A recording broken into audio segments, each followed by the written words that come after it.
Greetings, everyone! Andarana Tishan, and welcome back to Thetis! To Redcliffe, as a matter of fact. We are about to launch into the third episode of our Dragon Age flight here in Flights of Fandom, but first let's go around and introduce ourselves quickly. I am your game master for this evening. I was about to say dungeon, but that's the wrong game. I am your game master for this evening. My name is Liza.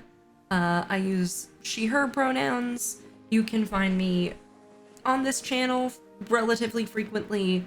And yeah, let's meet the rest of our players. Sorry, again, getting stuck in the intro pattern from my old show. Habits. But let's meet our wonderful players, our returning friends, starting up at the top with Marcy. Hey everyone, it's me still, Marcy, also known as Experimental Madness, and I'm sorry I had to say it like that. You've seen me around at this point if you've been tuning into the past 5-6 months of Tuesdays at this point. Yay for you if you have. Again, you can find me most places around the internet under Experimental Madness. I am also your resident Twitter cryptid under Marciful. Sometimes, who knows, you might find me there. And tonight, I'm excited to be playing our resident human rogue, Eva Morin.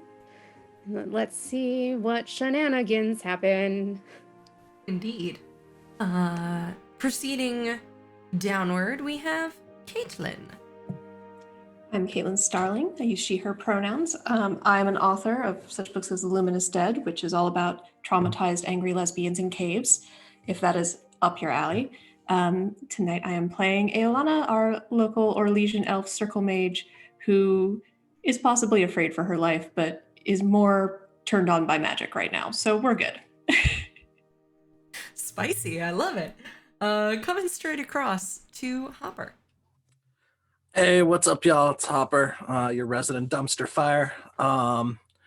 And I can be found in and around and on these interwebs. I mean, obviously here pretty much every Tuesday for, I don't know, I guess this is my life now. But I can be found on the interwebs at Failed Deadly, and that is with a 3 instead of an E because I'm a bad person. And also at the Legendary. And I use they, them pronouns. And who are you playing for us tonight, Hopper? Why would I conform to a pattern? And tonight I'll be playing Fiok, the Avar warrior, who's got a little bit of an axe to grind. And when I say a little bit, it's a real big fuck-off axe. With the entire Empire of Orlais, and the Templars in particular. Definitely an unpopular opinion in this party. Speaking of people who hold this same opinion, let's move one more time. Hi, I'm Wesley. Any pronoun will do. You can find me around the internet, usually as Horny as Lobster.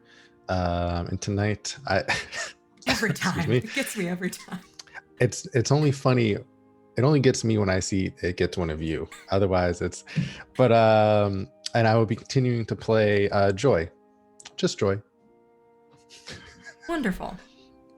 So, the four of you are standing at the Redcliffe docks. You had been trying somewhat unsuccessfully to convince one of the local fisher folk to take you across to Redcliffe Castle to try and report your findings from Soldiers Pass to the leaders of the rebellion. However, as you caught up with some friends and contacts in Redcliffe, it became evident that it was going to be hard to get into or out of the castle as it's been locked down because Princess Moira is missing.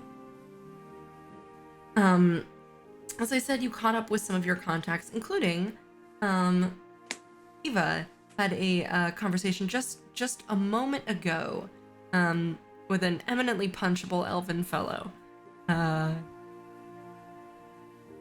But sure, you might call it that. And has just rejoined the group to discover that Aolana has sensed something of a magical nature nearby. And that is where we find you, oh intrepid heroes.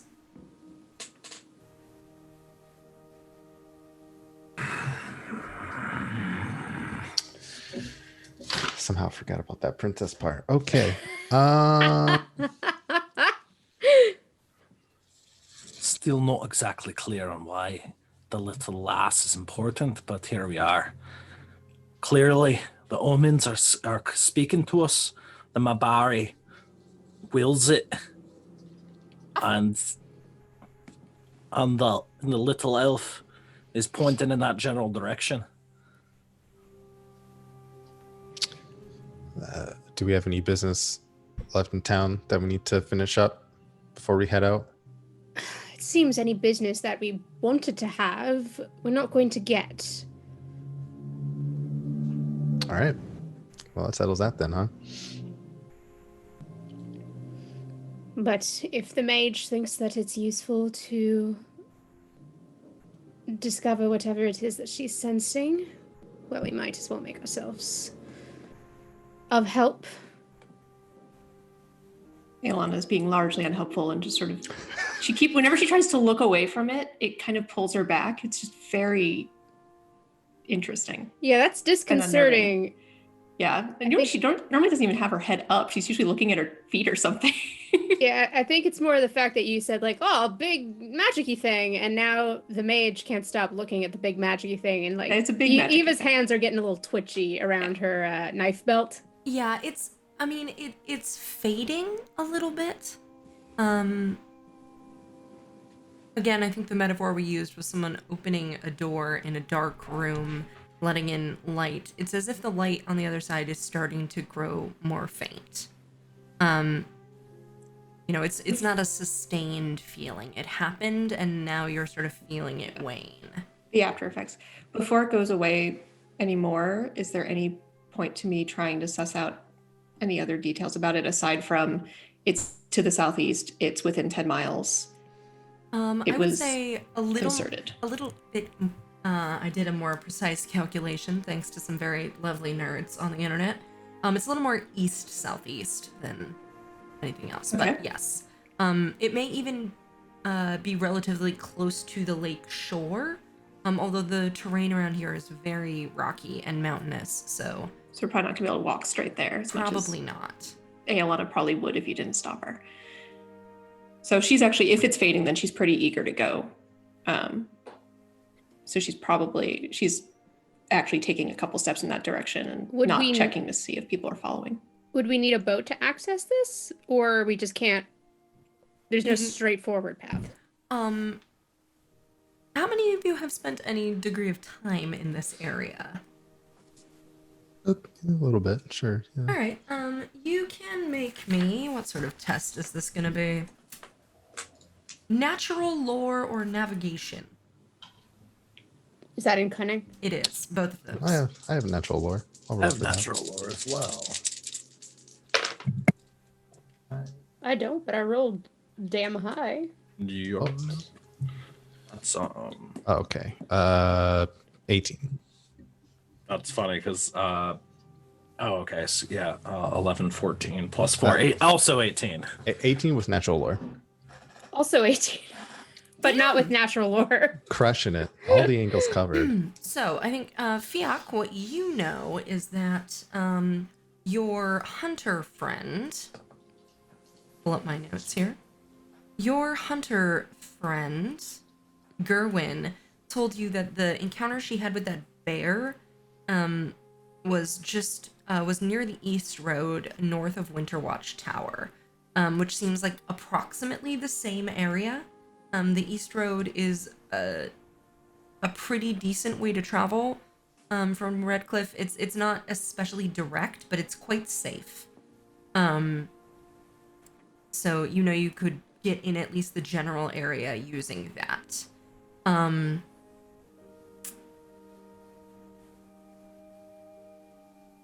Just trying to give each of you something different, despite that you all roll the same.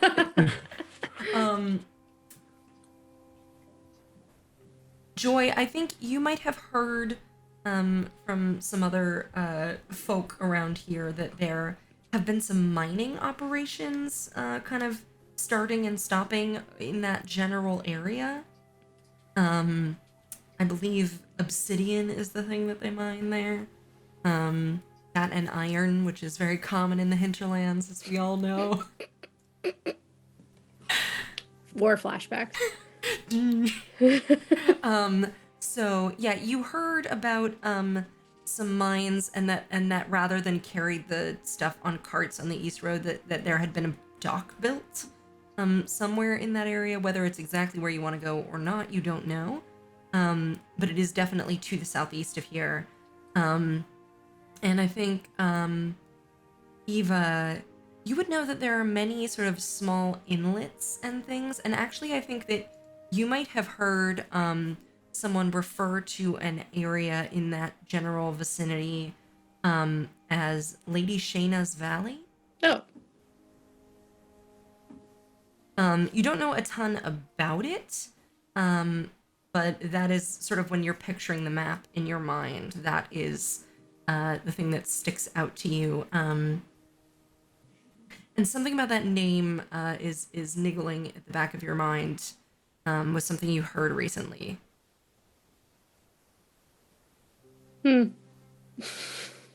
Try not to let my player knowledge interfere here. And A what that thought lady's might be. watchful gaze or something similar, was it not? What? Oh, that was Hopper talking in character voice by accident. Yeah, so that's what the three of you know. I've been talking like a crazy person in this accent for too long. It's starting to stick.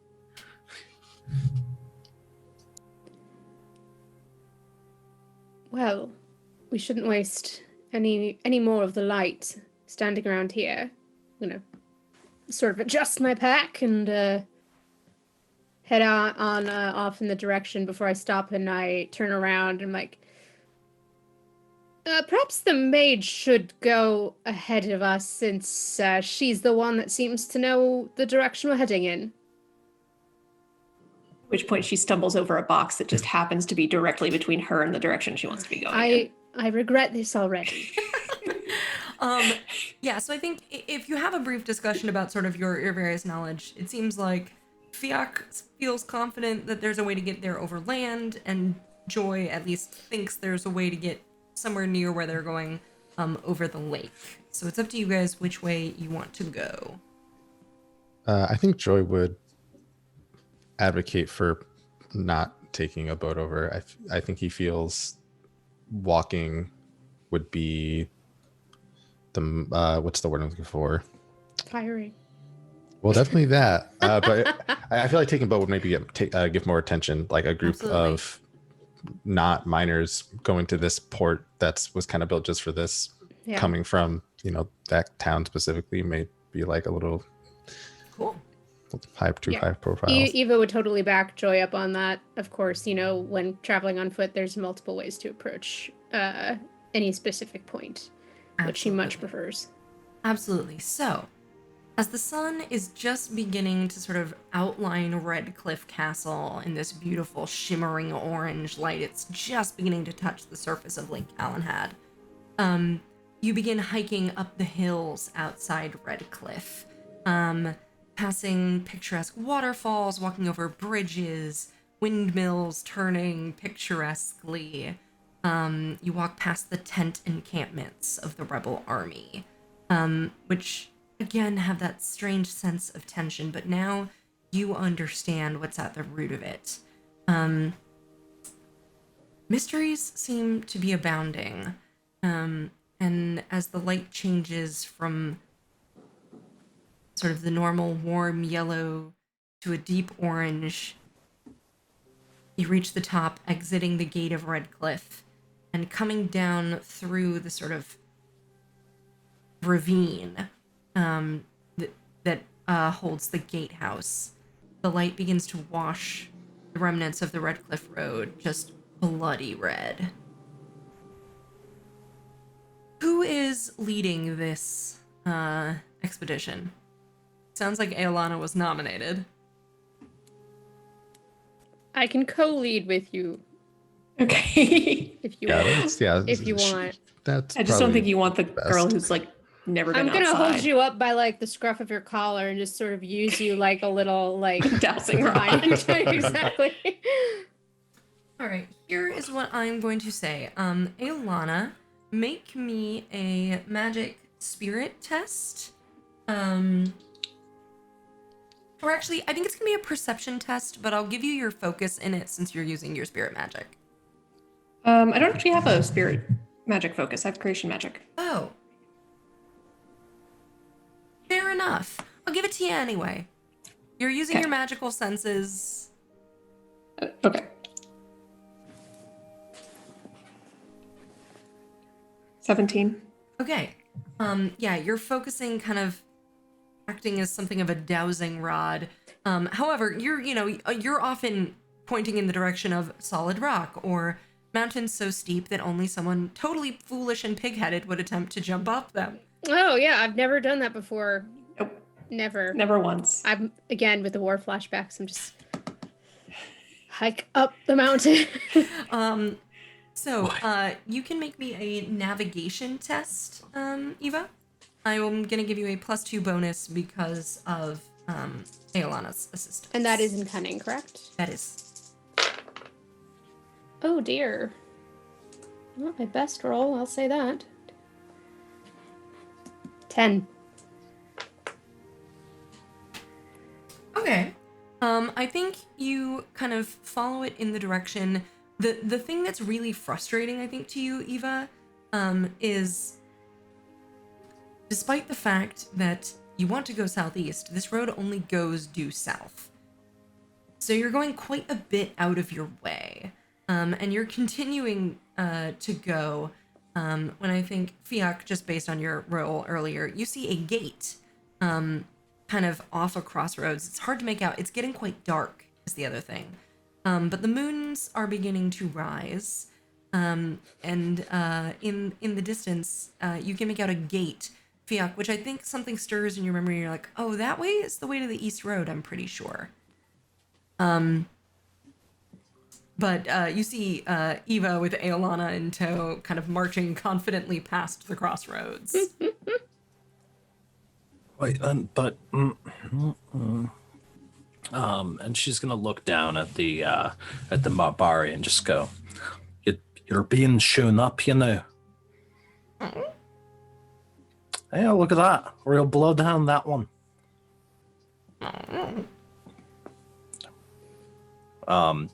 Who ended up with that scrap of? I think you did. So I think Fiak's gonna untuck that scrap of cloth from a pocket in this I don't know, leather vest over this jerkin. I don't know what I'm wearing. I'm wearing whatever shows off these guns. And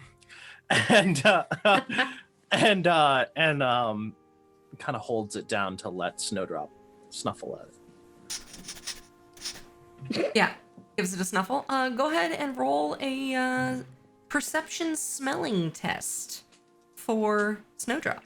Okay, what am I adding to that? Let me look, and I will tell you. I sent you the stat block. Just saying. It is a +3. Wow, I rolled like shit. Can I stunt on this? Because I rolled a 6 and 2 1s. No, but that is an 11. It is an 11.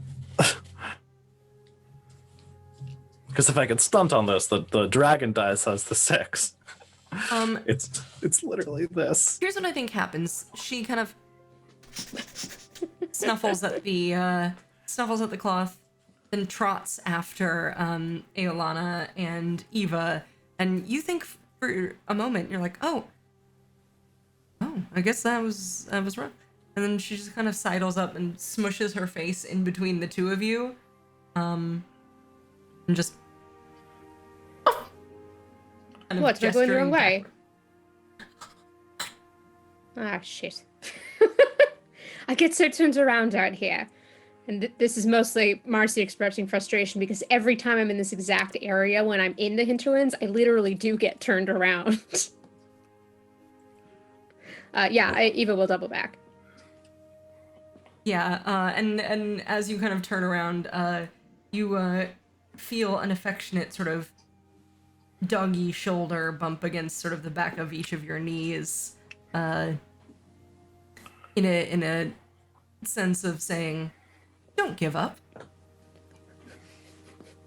I give a little pat to the dog. And then she kind of lopes forward back to Fiak's side. Party mom, party mom, party The mom. Mabari is always the party mom. So you find your way onto the east road. You can continue to go south, or you can go north. I think, Aolana, you feel pretty confident that you're now too far south. I do point. Aolana's like, yeah, I think, she's, every time she looks south, she's like, no, I don't think so. But it's fading enough that she's a little bit uncertain, but she's pretty stubbornly looking over her shoulder for as long as we do go south. I don't know how long we are going to go that way, but Yeah, Why are you doing that? it's hard to tell where it's gone now. I can't sense it anymore, but I'm pretty sure it was a little bit farther north from here. Is that north? I don't actually know directions very well. That direction. The one we're not going in. There was nothing there. Are you saying we double back and we go in the direction that we were walking before? Can everyone make me a perception test? You are each going to take a -1 to actually I think just everyone except Aolana is going to take a -1 to this because it's quite dark. Oh shit. 10. Is this For vision? Joy. Yes. 16. 14. That is 9, 11, 13 for Fiak. Oh, -1. 15. Sorry. Okay, we had a 15. 14. 10 for Joy. Okay. I think and you said 11, Fiak? 13. 13. Okay. So, everyone except for Joy. Joy, you're kind of like, it's really dark out here. You're just sort of focusing, I think, on putting your feet down in a place where you don't stumble in the darkness. I assume you guys have lit torches or something, otherwise it would be quite hard to see. But as you're sort of stopped in the road, you backtracked a little bit, you go forward a little bit, you're sort of looking around, and all of you spot a place where the light from your torches is falling a little bit wrong, as if there were an opening in the rock. It doesn't look like a cave, and as you take a couple steps forward, you can see there's a ravine. It's fairly narrow and winding, but it does appear to lead to the northeast from where you are now. Is that the direction where... That's the direction Aolana was saying she felt you needed to go in. Fiak's going to look at Snowdrop. Oh.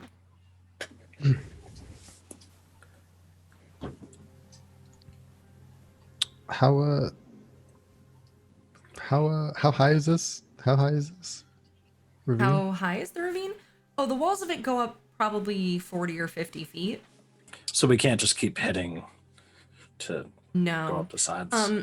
The thing that you do notice about it, it's a little unusual. The rock is of a different type than a lot of the other rock around here. It's not like uncommon for this area. But it's a sort of a columnar basalt. Oh, God damn it. But we can get down into the ravine. Oh yeah. It doesn't go down. It's just like a fissure in the rock. Gotcha. It's not super narrow. It's probably about 10 or 15 feet wide. But it is winding and would be a great place to get ambushed. Yeah, so what Joy's thinking. But if this is the only way that's going to get us to wherever the mage is thinking they saw something. Aolana is edging closer so she can peek inside with her poorly Fiak honed is going survival to skills. yoink. I think like while this conversation, you just see Fiak reach an arm out of the light, the area of light, and then into the darkness and just slowly reel back in Aolana. If we go in, we should go in torches off and stay close. Agreed. It's Like arm's length the whole time.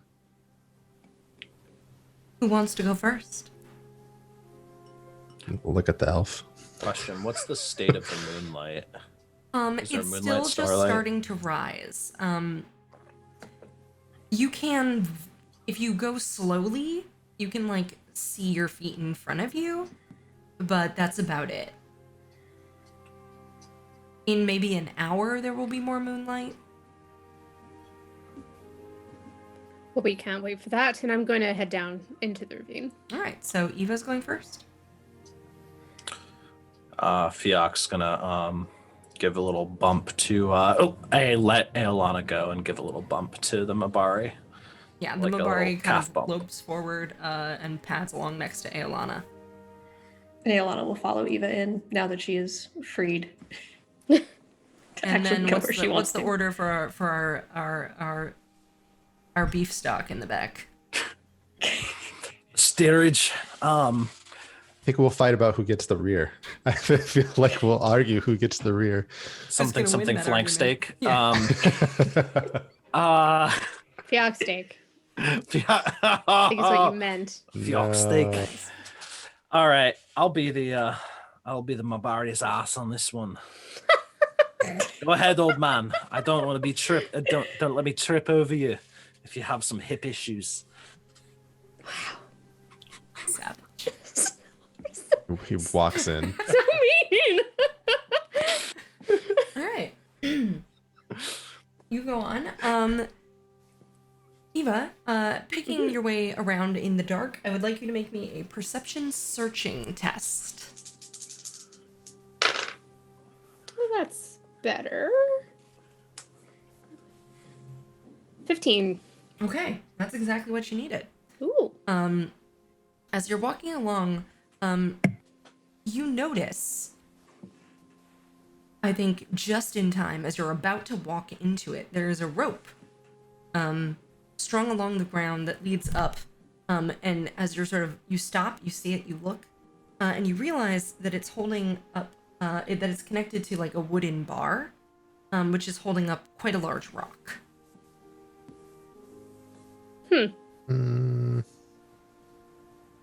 Seems like some sort of deadfall trap.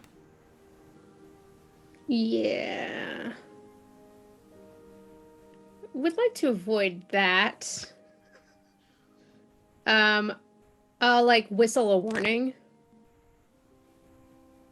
to the rear to avoid it. Yeah, absolutely. You all sort of look at Eva's whistle and then see her step gingerly up and over something in a fairly exaggerated way. And each of you, as you approach, see, now that you're looking for it, this rope. How high is it off the ground? 6 inches? Yeah, you And then, watch- like traditional warriors in every DA game, you walk right into it. Yeah. Why would we not? yeah, you watch Snowdrop kind of run up and just jump over it. Just barely clearing it. She's a little old. Oh, baby. Yeah, and as you walk forward, you can see, Eva, what looks like the remains of a camp. In fact, you have a moment where you think to yourself, this would be a good place to set up camp. I see someone's already done it. And yet, damn it!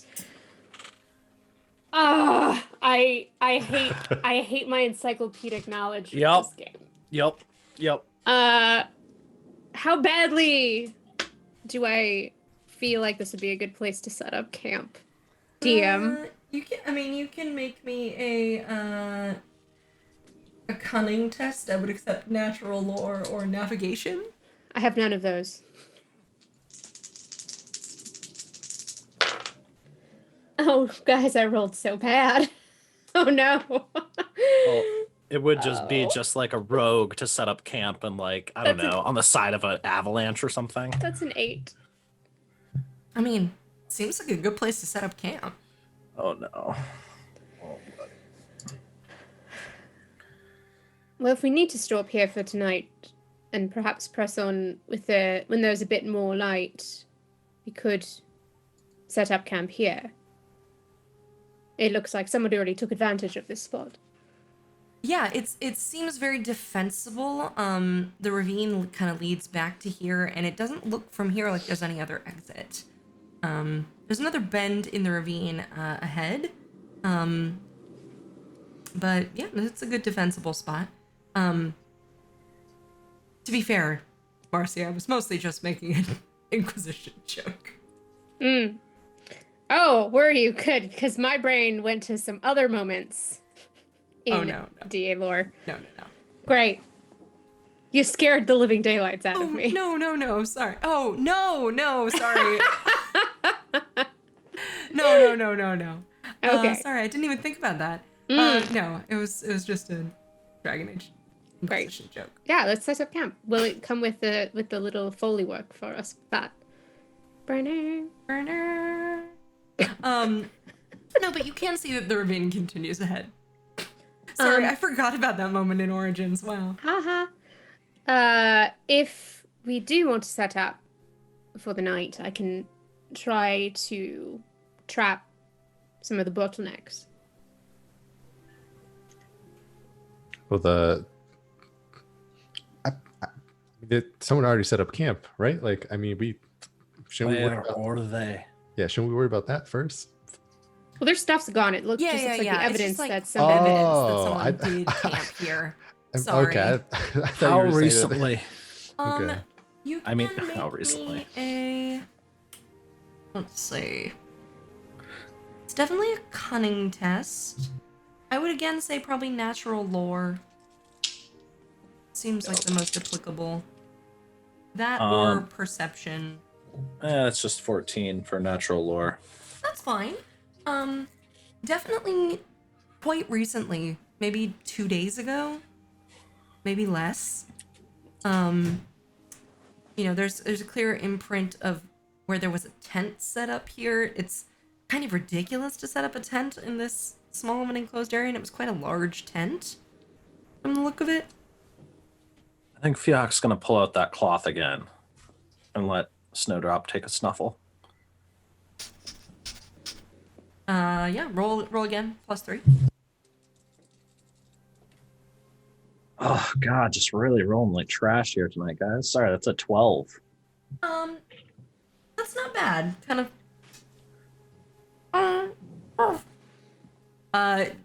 She seems to think yes, but not sure. Like, she can't follow the scent, but she does detect it. Your little baby Thane has been here. I think he's fuck, I forgot Joy's name, even though I'm looking at it. She's talking to Joy.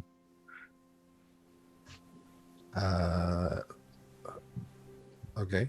Well, then there's no time for camp. We'll have to press on. Hey, Alana, would you also make me a perception check as you guys are standing around here? Joy, you may do so as well if you would like. You said perception? Yes. I would accept seeing or searching. 13. Joy is currently blindfolded. Oh dear.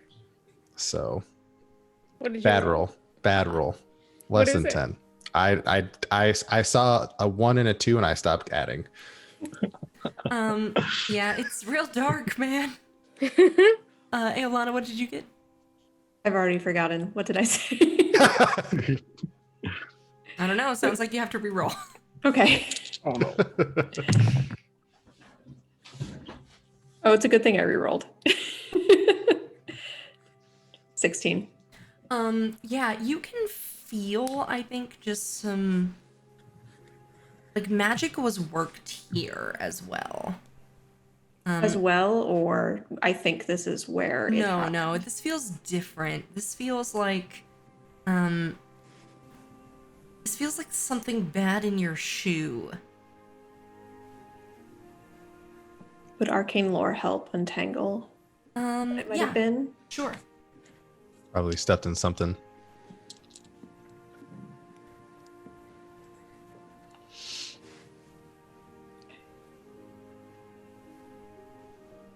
So that's a 20. Whoa. So here's what I'll say is you've never felt anything like this, which logically leads you to conclude that it must be blood magic.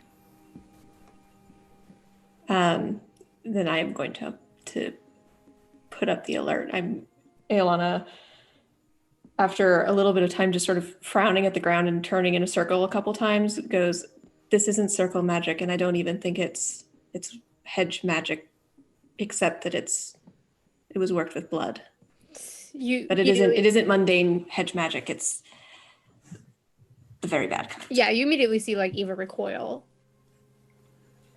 You don't feel like a lingering spell or a hex or anything around here. It's just Yeah, there are no glyphs. There's no, and I'm assuming there's also no blood, just painted in fun designs all around. no. There might be a couple of spots in the ground where it may be something bled there, but it's hard to say. That's Like it could also. You've just been from butchering dinner. Time exactly. to go. It's more just like there's like something rippling. Like if the fade were a rug, there's like little things under it, just kind of messing it up a little bit. Ugh. It's uncomfortable. Wow, that's the worst possible way to describe that. Thank you. You're Yeah, welcome. time to not be here. Eva is immediately like, no. If you're sensing blood magic, we're out of here. Are we not here to deal with blood magic? Not So the you remnants of it. guys are continuing? Yes. yes. All right. So you push onward, and as you continue on through the ravine, it seems, at least for a moment, to come to an end. And you're sort of staring at this wall of darkness, and then it just begins to shift ever so slightly. And you realize it is a curtain of hanging vines blocking off the edge of this ravine. And they are swaying lightly in the wind. I'll part them. Sure. You walk up and you sort of push through. You feel something take off from one of the vines. And something else sort of brush and skitter over the back of your hand. As you part the heavy curtain of vines, moonlight begins to stream down, and you can see before you opening up a broad valley with steep-sided slopes. Spires of rock litter its interior. And you can hear from somewhere the rushing of water, as if there were perhaps either a very high creek or a waterfall.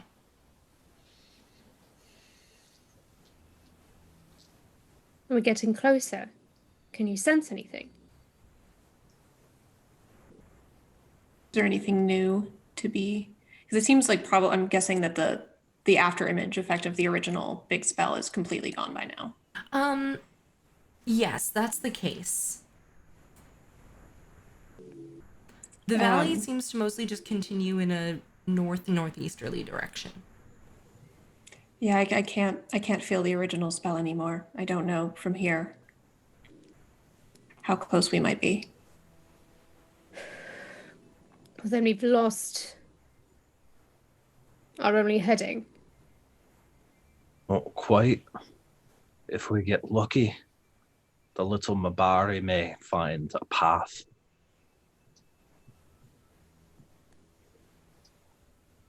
The Mabari can sense the magic.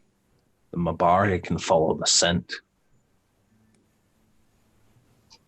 Did you or did you not tell all of us that? I think The she was princess was talking there. to Joy, mostly because like I don't know, so we were in the same proximity, but I don't think she was like trying to conceal the fact. Okay. Well, I'm only asking because if Eva didn't hear it, she has no idea what you're talking about. Oh yeah, yeah. I mean, if you didn't hear it, I think the officer's just like, the baby Thane, Your little girl. Your child king. The person that is Yes, going yes, yes. to We get inherit. it. We get it. Thank you. Well, Going by all means, send the Mabari out. Fiak is gonna reach down and give Snowdrop another scruffle, scritch, and then a Mabari crunch, and then pull out this cloth one more time and just kind of. Roll that. It's +3. Oh God! Somebody else start rolling. No, you're making buddies with the dog. That's I still can't stunt, right? That's correct. Because that's more double ones. Oh Lord. I'm not allowed to roll dice. You know what? I have a whole lot of these fuck dice. I can just swap more. I can swap the fucks for other fucks. What's the total, Hoppa? The total was 1, 1, and 3 for so 5, 8. All right, yeah, she.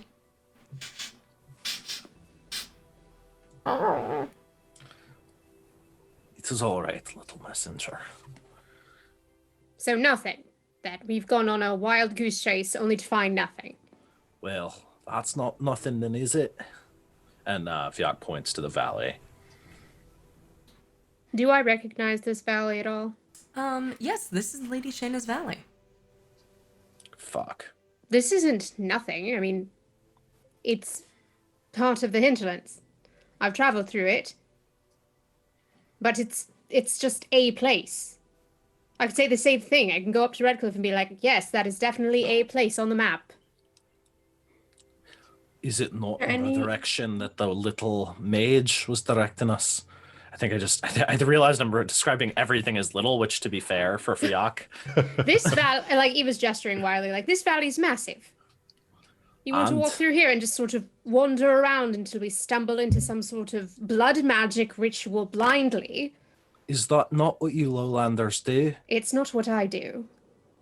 So is there a way that I can either look or try and sense if there's A, more blood magic going on, or B, lyrium anywhere nearby? Well, there is something you can do. The traces of this ritual or spell or whatever it was are gone here. But they not in may the still Fade. be visible in the Fade.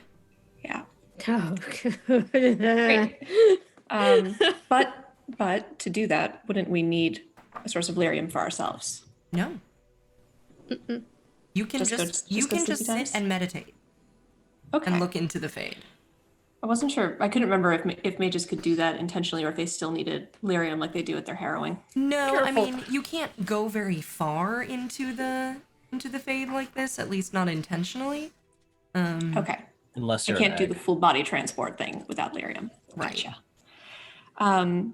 So Aelana turns to Eva in particular, since Eva's the one who needs appeasing right now, and says, "There is one more thing I can try, but it does come with certain risks. I will need the three of you to keep an eye on me." and you propose to do what exactly?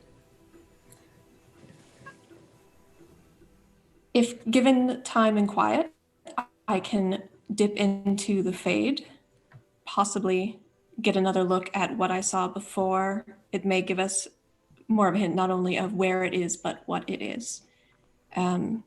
Just taking a peek shouldn't be too dangerous, but of course, there are always risks with the Fade. And it has been a little bit of time since I've done a Fade working intentionally before, or recently. I'm just sort of glancing at all three of you because the next part's like, yep.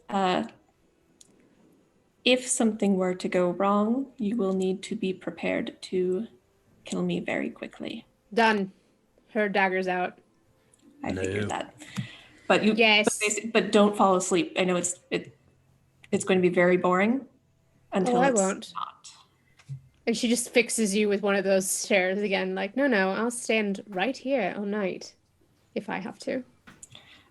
It would be good to find a sheltered place to do this in, though, just so there's fewer things for you all to worry Yeah, about. if I'm familiar with the valley, can I bring us to an area that would be more conducive to doing this from a safe position? Yeah, there are a couple of areas. There's a little sort of like sheltered cave on the western wall of the valley. There's also a mine on the eastern wall of the valley. I think the sheltered cave probably would be best for a Yeah, it situation has like some sort this. of like weird Tevinter relic outside of it. What's that look like? I It's say knowing full well what it looks like. do you? I don't know. Tell me.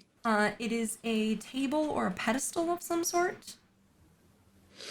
It has 3 legs, each of which are in the shape of the head of a beast. It's hard to tell, they're pretty well worn, whether or not the shape is a dragon's head or a hound's head. And you said it's Tevinter and not Aldmari. Um, what I would say is I think Eva would think it's Tevinter. That's the common knowledge. However, Eva, you're able to lead people over there. You've been over here before.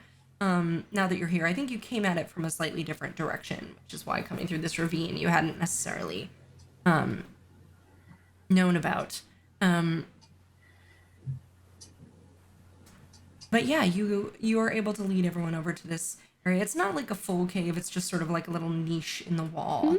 But yeah, as you grow closer, if you want to take a look at the table, you're welcome to, Fiak. Absolutely. Sure. I think this would be a arcane or cultural lore test. What attribute is Cunning. that? Cunning.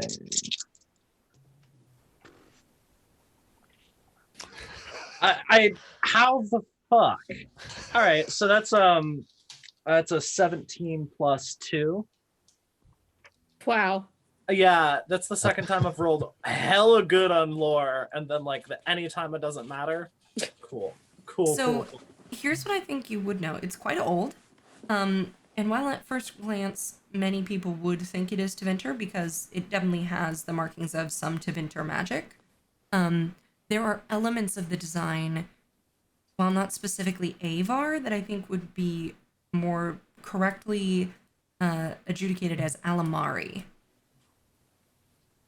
You would guess that this hails from sometime around the return of the Alamari tribes from Tevinter and Andraste's conquest. Aye. But the other thing that you know is some of these symbols, the Alamari based ones, you recognize as being like spirit channeling symbols. Methods of communing with the gods. Interesting. Is there any sign that it's been disturbed recently? No, it doesn't look like it's been touched. Just see Fiat give like a long, slightly suspicious stare at the Mabari. The Mabari raises one leg to pee on it. Amazing. I think Eva's positioning herself sort of dagger between like 2 fingers with the point kind of turning on one and leaning against the outer wall of the cave, just sort of ready to keep vigil. Sure. Joy, what are you doing? I think Joy is maybe like feeling a little is definitely a little nervous, trying not to show it. I'll let you decide if your characters see that or not. But he's gonna like follow Aelana over to wherever she wants to go sit down or whatever, and just like try to reassure her the best that he can, because he knows, he has an idea of what'll happen if it goes wrong. And Alana is just like, it should be completely fine. I have done this multiple times before, just never outside. Shouldn't actually and cause we a all- problem, but there's always a risk. We all trust you, and it's gonna be fine. You got this. Alana looks at Eva for a moment, but is like, okay. I think Fair. Eva's like against the wall, but she's definitely in hearing of all this and just sort of like, you just see like her crane her head around her shoulder just a little bit and give you a look like she trusts you to do this, but she also trusts herself to handle you coming back as an abomination and not abiding by that, not one little bit. Do we have so is this sheltered enough to safely start a fire? Yeah, absolutely. And not be if you visible wanted from the to. exterior? Yeah, I think it would be visible. Oh, it would be It's not visible. really a cave. It's not a just cave, it's niche. just a little alcove. What about a really small, like smoldering fire or something enough to boil water, not much else? You could probably make that work. Like a turf fire? Yeah. All right. You're an Avar, you can make that happen. I'm not worried about it. Yeah, I think that's what Fioc's gonna do, and strings a longbow. Cool. So, Ayolana. All right. How does this run mechanically? How this runs is, allow me to read. The process of entering the Fade takes 10 minus willpower minutes of meditation and a successful magic spirit test. Okay. What is your willpower? 2. All right, so it will take you 8 minutes of meditation. Okay. So, describe to me Ayolana meditating.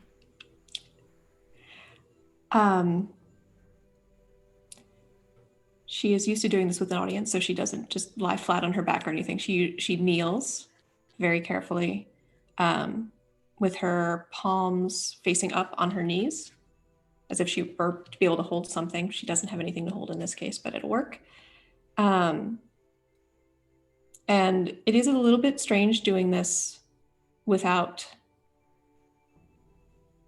other mages nearby. Usually she has, originally it would have been her teachers, more recently just sort of colleagues or even assistants who would be on hand to take notes or whatever else, because when she does this, she's usually doing it for research purposes.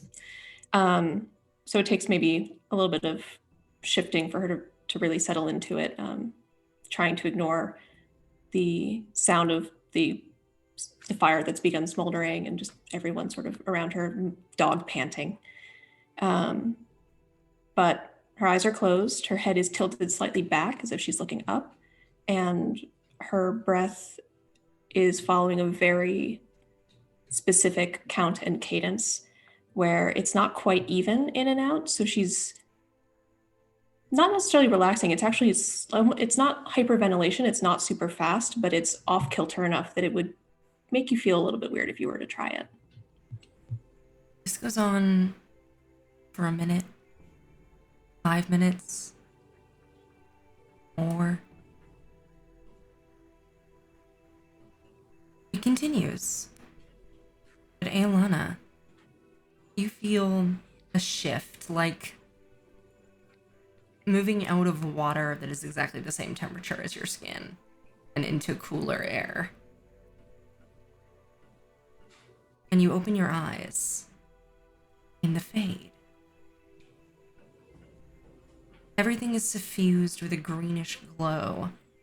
And right in front of you, where there had been that table, you can see just hanging in midair is a bell with a silver chain.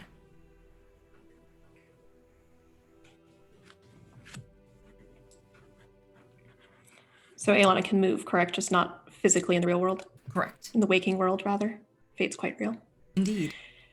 So Ayolana is going to slowly, without rushing, stand up. With all of her years of practice, she knows that steady movement tends to get the best results, not attract things unnecessarily, and almost more importantly, doesn't make her at risk of panicking. The Fade, of course, is always very uncomfortable to be in sort of a weird, like it feels like your heart is shivering slightly when you're in it, at least for her. And so she takes a moment to adjust to that, then goes over to the bell and looks at it first to see if there's any kind of inscription or engraving on it.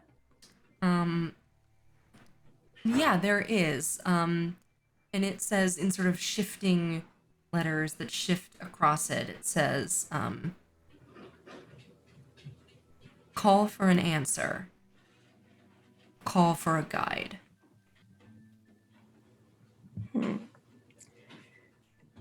Is the layout otherwise very similar or identical to where we were in the waking world?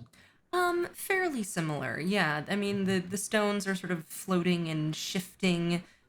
You can see what appears to be a waterfall, but in parts it turns to showers of golden coins or showers of falling leaves.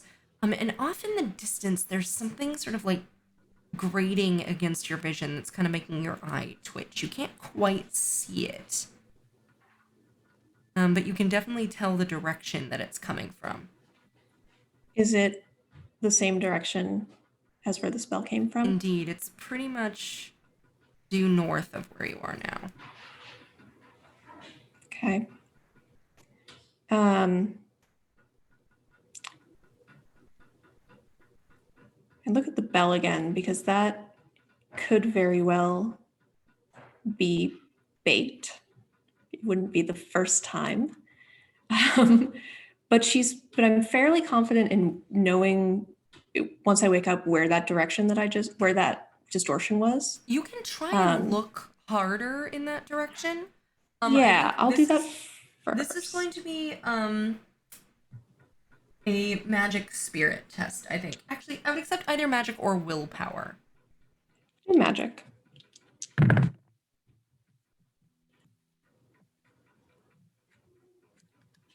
So that's a 14.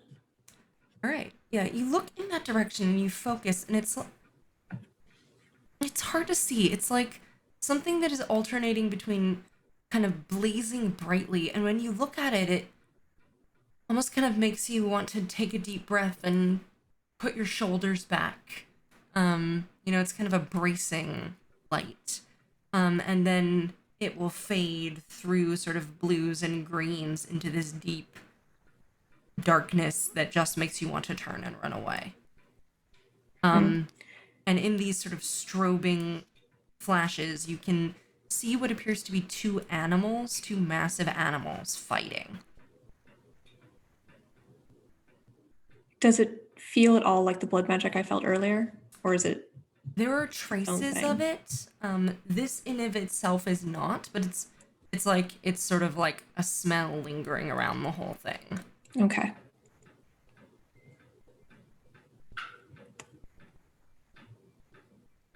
I feel like that, generally speaking, would be enough to come back with. But Aelana is a theoretician, and she hasn't quite seen a bell like that before, and she wonders what it is attached to. And since she knows that she has people watching over her in case something goes wrong, she's going to ring it. Okay. You ring the bell, and it peals with a loud, silvery chime, much louder than you were expecting. And after a moment, you can hear thundering hooves. And you see a knight riding towards you on a horse. Neither of them, it never quite looks like the same horse. Every time you blink, like it always looks a little different. You know these are spirits and constructs. What kind of spirit it is, you're not sure. But you see the spirit kind of leap down and pull off a helmet, revealing a mostly human female looking spirit, although again, kind of deftly glowing from within, her hair borne back like every shampoo commercial's dream. And she says, "You call and I answer. How may I assist you?" And Aelana is going to bow in greeting and then ask, "Sir Knight, have you seen any intruders into your territory recently?" Indeed. A foul usurpation. things twisted against their purpose, and none to take up arms against them. Would you take up arms? I would know your name first. She has a theory, but I had another name once, but now I am Valor. and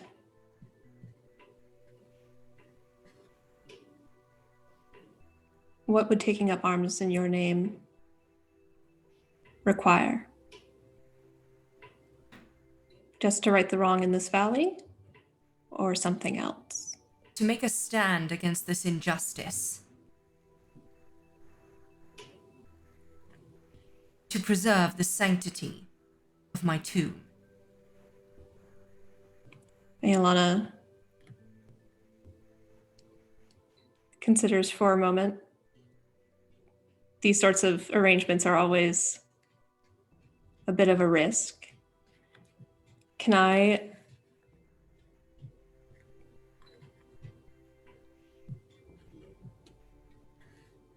I'm not even sure. I I would like to trust her, but I think Aelana would want to suss out if there is, having encountered demons in the Fate before and having encountered spirits. Does she have a way of, even though she's not a spirit magic specialist, to confirm her feeling that this is? Make an empathy test. I mean, spirits and demons are creatures of emotion. So, All right. I think an empathy test. That's a perception. Okay. Just feeling the nature of this creature. Great. It's a 9. Spirits can be deceptive. It's hard to say. Everything about it looks correct. You really want to believe it, but I think the wanting to believe it is undermining your confidence. Mm.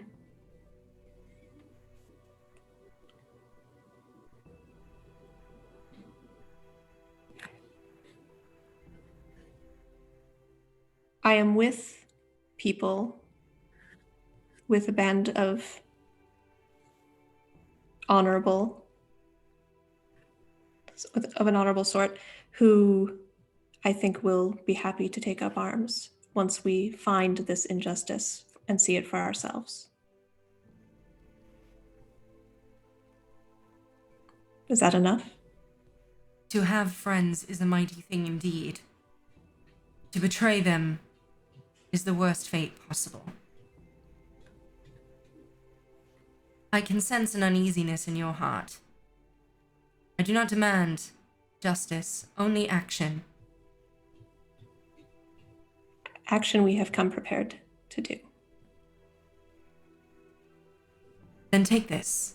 And she kind of takes her helmet and begins to hand it to you. And as she does, it just sort of transforms into a spell wisp.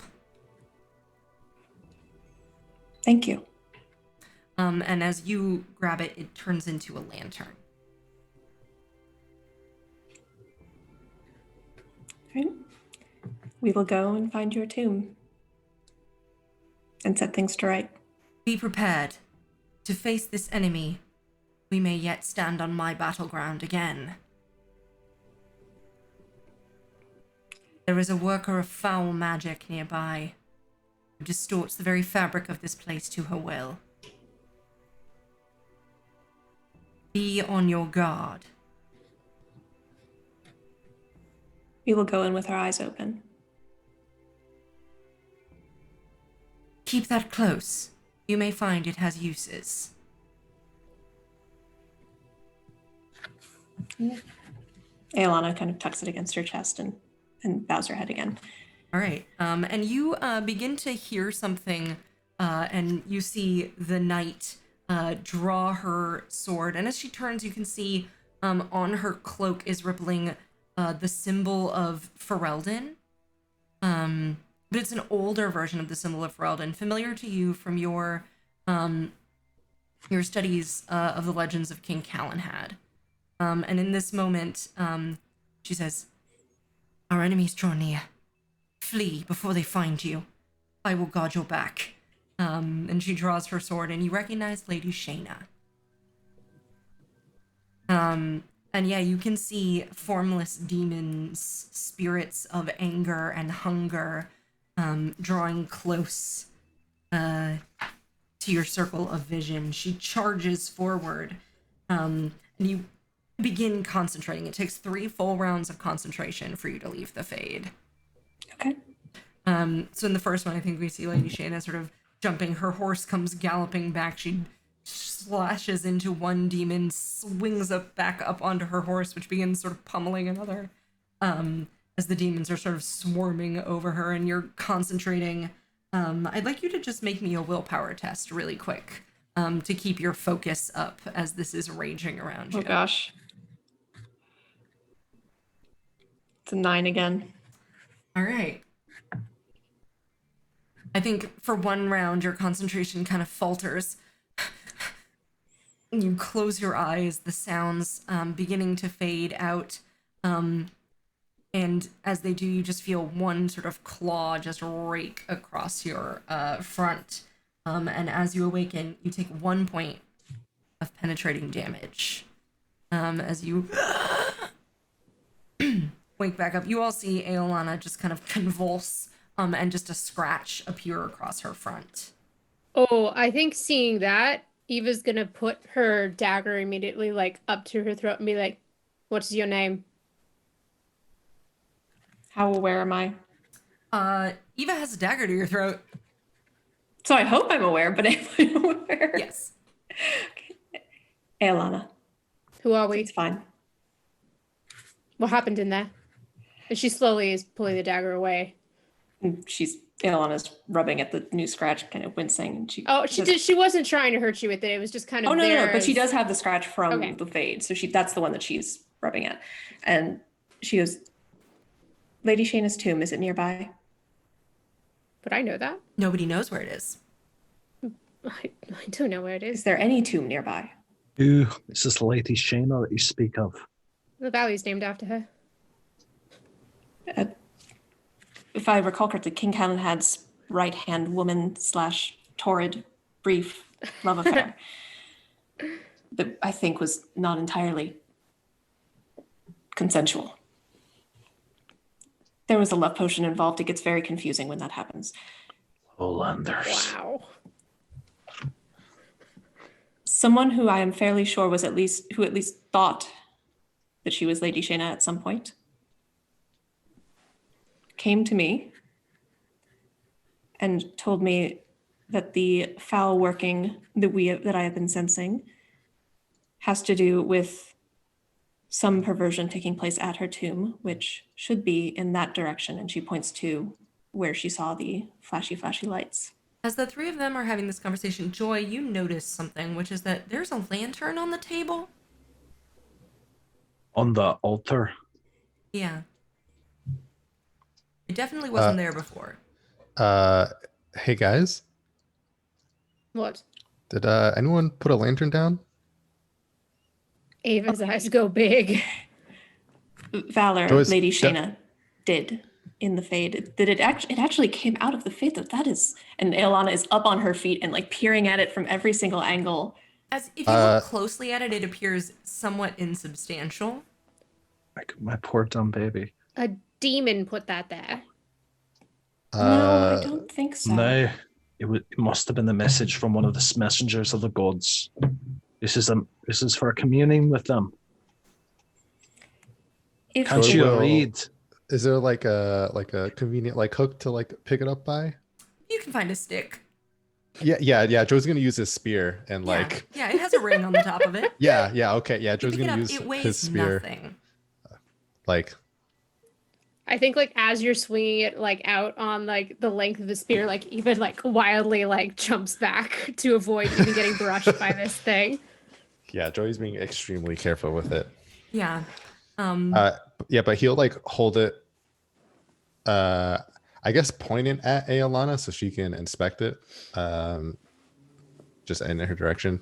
Don't touch it unless you are sure on your life and all of our lives that it is safe.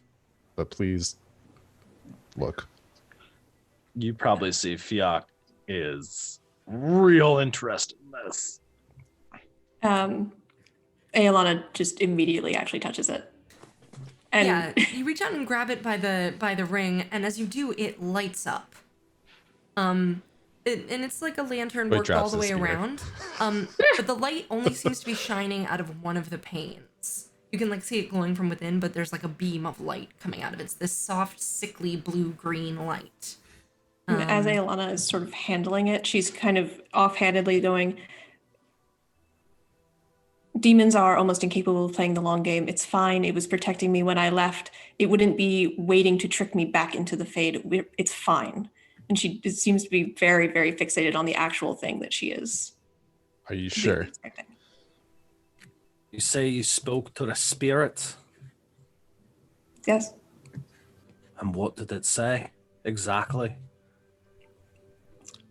It asked us, me, really, although I did tell it that you existed as well, that it was in need of someone to take up arms on its behalf, to go to the tomb, which I believe is it will be in that direction, and stop the foul magic that is taking place there, which I saw myself while I was in the Fade. If it had been a demon, most likely what would have happened was when I was trying to leave the Fade and I thought that it was protecting me from the demons that were attacking, it would have stepped aside or come to me itself. It did not. I'm not sure if I entirely wish to trust our lives to that of whatever creature lurks in the Fade. Spirit, demon, it's all the same to me. But whatever it may be, if it is saying that there's some sort of foul magic that's twisting the world out of order, then the creature is lucky that is precisely what we aim to stop regardless. Yes, and it did not ask us to do anything but take action. It did not try and make any sort of bargain or arrangement for continued service. It did not ask me to take up arms specifically in its name, just in a way that would benefit it. It did not act like a spirit. Or a demon. I could give you, citations of other such interactions that I've read about, although I don't know if you would be able to get your hands on the books, but I'm no Templar, it's not my place to know these things. If you say that it can Templars help don't us, care about citations either. Eva seems like generally like, that's stupid. And then it's just, if you say that it can help us, well then, it's not like we can turn allies away now. Is the pane that the light's coming through pointing in the direction that I saw the spell in? Indeed. I'm going to slowly rotate the lantern and see if it changes which pane it's coming out of. Indeed it does. Interesting. You wanted to know where we should go next? I think we have a way to find it that isn't reliant on my special mage eyes. Yes. And your special Mabari snout. Mabari Crunch. You didn't buy more of those in Redcliffe. Oh, fuck, did I not? How many do I have in my pouch? It doesn't matter. Never-ending Enough. supply. We So- have that DLC that just gives you the never-ending gifts. You use your game secretly- genie for that. Secretly, Fiox, like 50% of Fiox bag is just Mabari Crunch. She's carrying a big old haversack, and there's like a single change of clothes and a whetstone in there, and the rest of it's Mabari Crunch all the way down. Scooby snacks all the way down. Yeah, Snowdrop lopes forward, following Aelana, tongue lolling out, seeming quite content to be moving on. Aelin does hesitate and then looks back at Eva and says, "Oh, there was one other detail. In the mass of magical forces, there did appear to be two beasts fighting. That may not be actually true. Things in the Fate are often metaphorical, are abstracted, are reinterpreted, but there is likely some conflict where we are going that is already in motion." There's always conflict. as you're thinking about it, Aolana, you're pretty sure it was a lion and a hound. Nice. I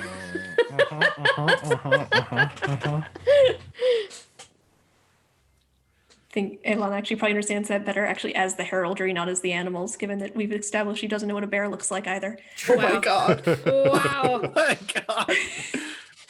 They don't take mages on field trips to the zoo. I'm sorry. So you guys begin following Aolana. You pick your way across the floor of the valley. It narrows into another ravine, opens back up into a large valley. This one, the moonlight is streaming down much more heavily. Cloud cover has blown off. Shelves of rock kind of stick out over it in various places, and kind of crisscrossing switchbacking. That's what I want. Switchbacking paths lead up to the top of various platforms. It looks like a site for an epic battle. But you do notice that the lantern is still sort of pointing to the northeast. And as you begin walking, you can just barely see between the trees. It looks like there's a bit of the slope that leads upward. And you begin sort of picking your way through. You have to brush the branches aside. Those of you that have spent time wandering around in Ferelden, you're like, oh, this is like prime giant spider territory. The eyes fixed upward. Don't worry. Don't worry, I'm not doing it.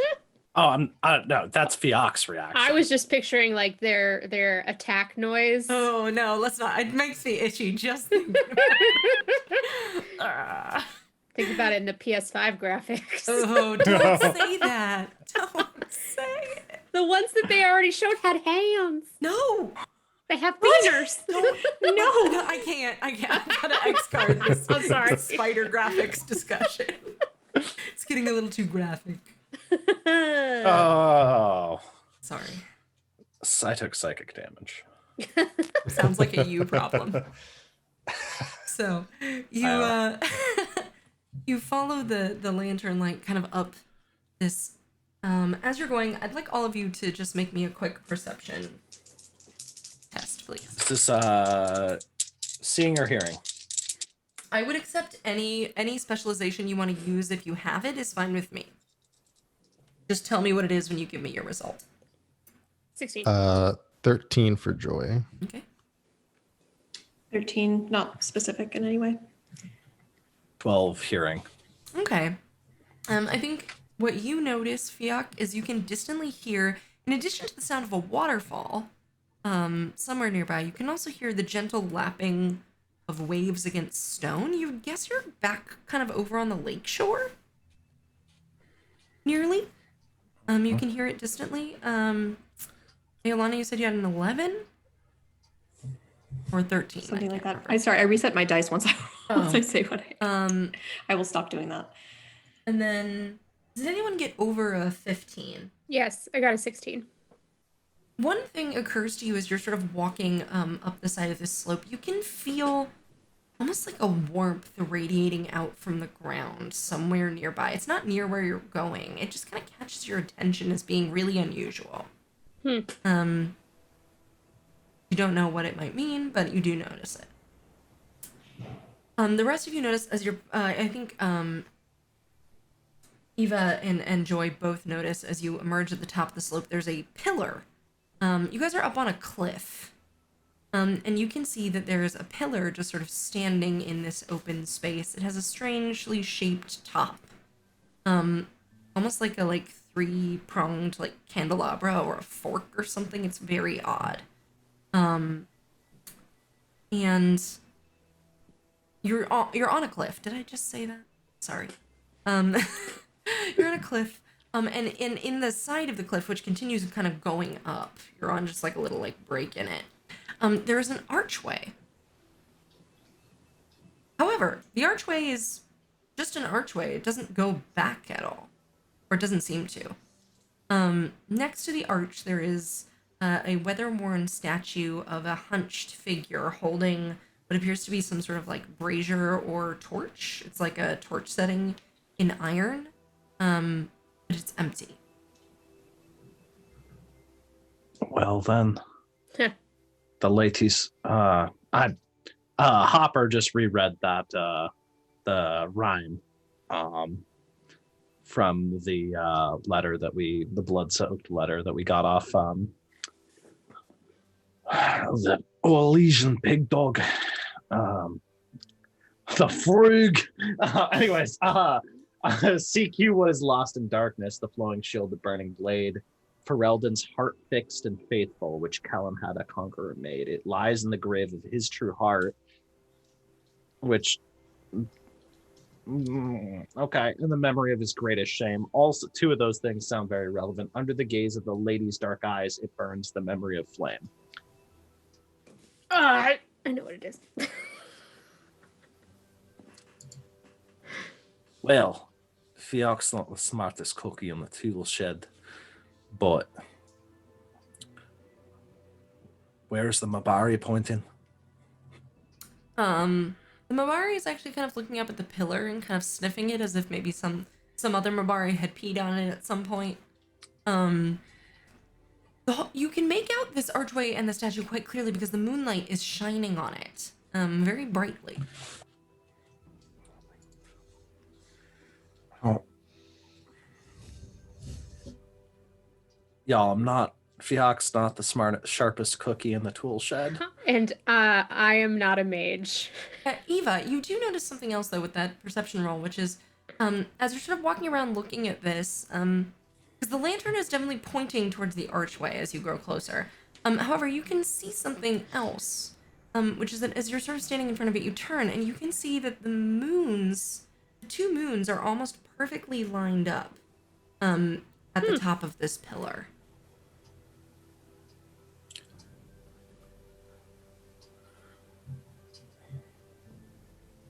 From where you're standing, it's not exactly right, but it seems pretty close. I'm gonna try to angle myself until it does. Sure. Like either Yeah, am I waiting for them to rise to a certain point, or No, as you're just sort of like moving around and you kind of like, you're like, oh, I need to stand up a little higher. You move backwards and you feel your hair kind of catch on something. And you turn around and you can see that sort of like lantern fixture, is right at the correct angle. I don't suppose that lantern looks like the lantern in Hill on his Hand. It doesn't. It looks like an empty torch bracket.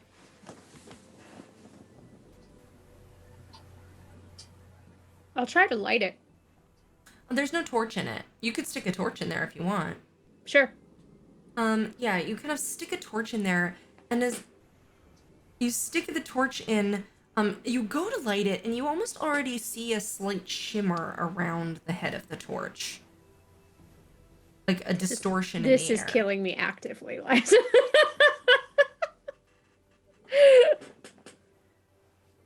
Does that do anything? You go to light it. It burns and burns out immediately. Well,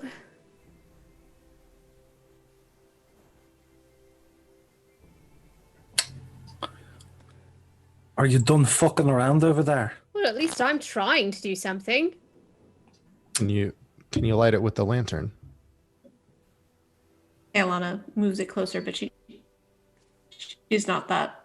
She's been checking out like the actual intricate structure of the lantern as if it were a real object that someone had made, and she's trying to figure out the provenance of it, which is not very helpful now that she's in researcher mode.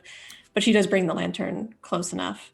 Yeah, as you do, you kind of see it beginning to glow brighter as if whatever flame is inside it is like if there were flame inside it, it was growing. You notice then something you hadn't noticed before, either because you didn't notice it or it wasn't there, but there's like a latch on the lantern. So she can open up like the little memory of a glass panel on the lantern. So she opens up the lantern. Yeah, you open it up, and as you do, the flame sort of roils out this terrible, weird, sickly, greenish blue flame and catches on the torch that Eva had put in there. And all of you hear this strange sound. It's like the tinkling of silvery chimes.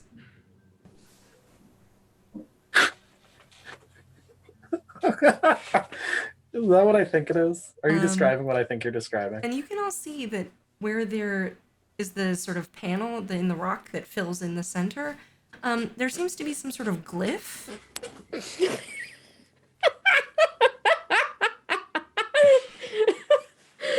Oh, we are alienating all of our watchers. I doubt it. I do not think so. To be fair, if you're Everyone watching, saw me this series. on the struggle bus with the I can't say anything. all right. What symbol's appearing? You can make a magic test. Who? Magic or arcane lore, either way.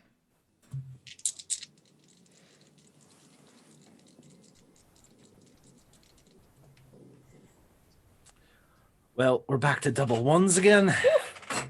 It's something fucking magic. Yak's gonna poke the arch. It's made of stone. He's gonna poke it harder. Kind of hurts your finger a little bit. Aelana's going to take a look. There it is. Magic or arcane lore? Same Magic modifier on both for me. enchanting, I think, specifically. Enchantment. Enchantment.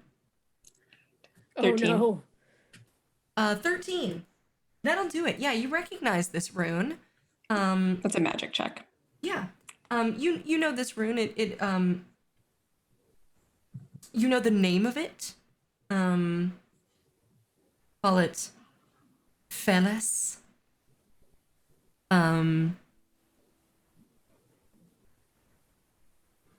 You would guess from this kind of magic lock that probably either touching or speaking the name of the rune would activate this door. Either like touching it and putting mana into it, or just speaking the name of the rune. Aelana is going to move to touch it and then pause, look back over her shoulders and go, oh, remembered one other thing. There is a slight chance you're going to end up in the Fade. Don't take any bargains.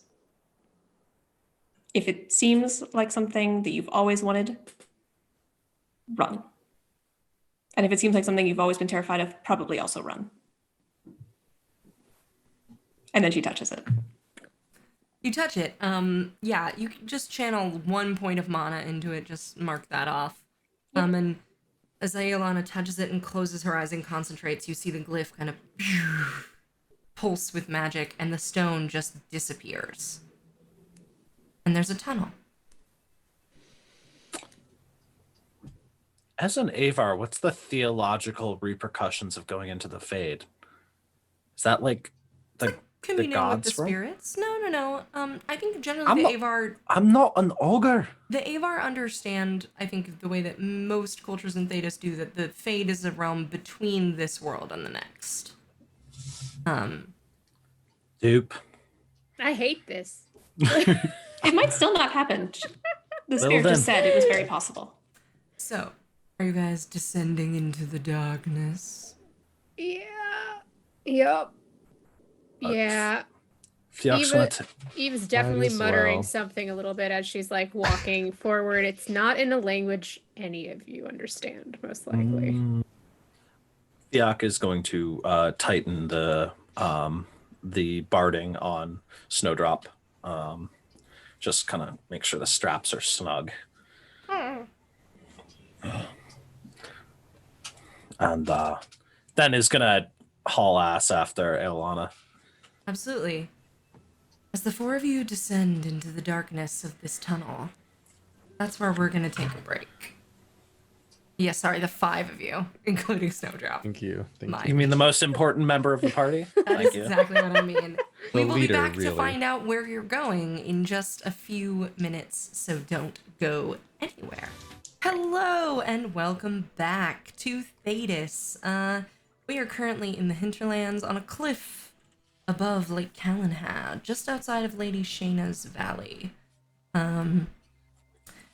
Having delved briefly into the Fade to seek guidance from a spirit and to seek out further traces of this magic, Aelana returned with a lantern that seemed to be manifest from spirit, and seeming more confident about this than the others of her companions, led the way to this location. They discovered a hidden entrance that required some additional magic to open, and are now descending into darkness. There is sort of a smooth. This is definitely a worked tunnel. Aolana, your lantern is now out. It stayed in that bracket.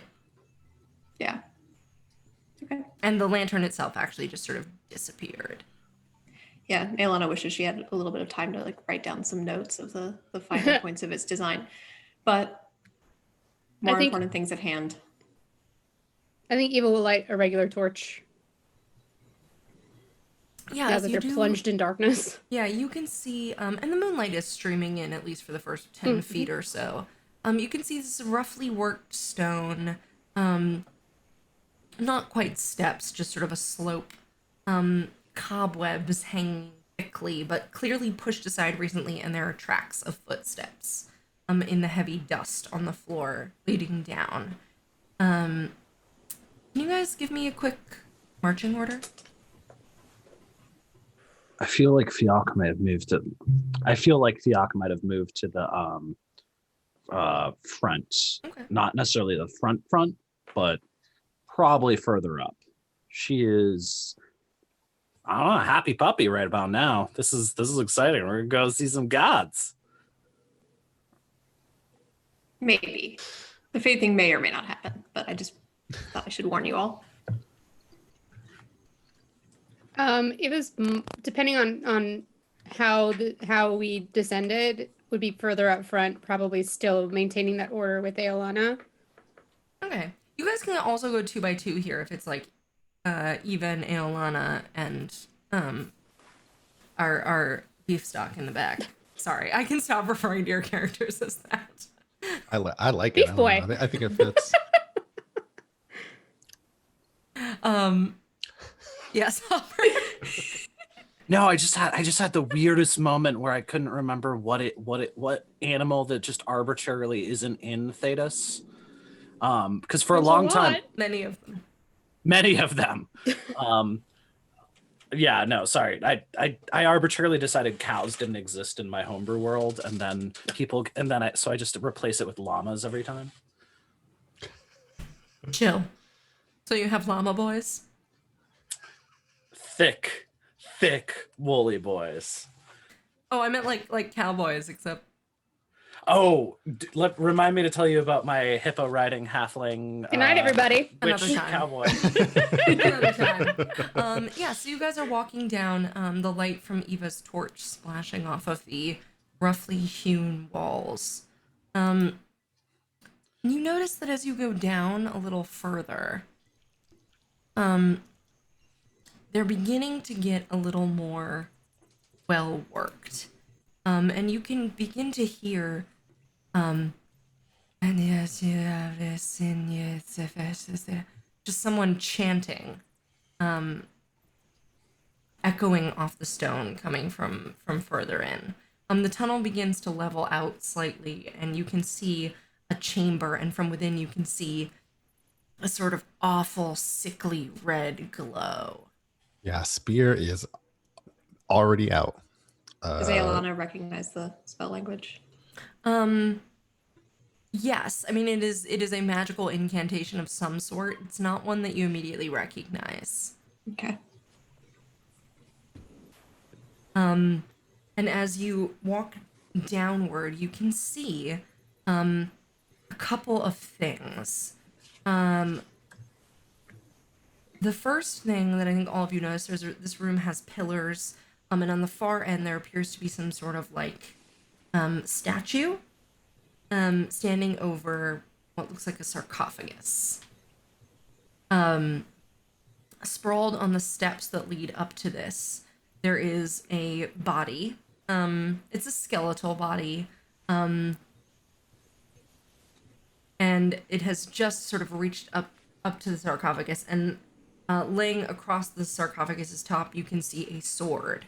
It appears to be clutched sort of in the hands of the top of the sarcophagus, but rather than being stone, the sword appears to be real metal.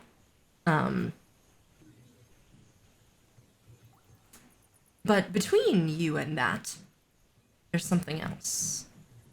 Sorry, this music is not what I want it to be. I'm gonna change it. Yeah, that's much better.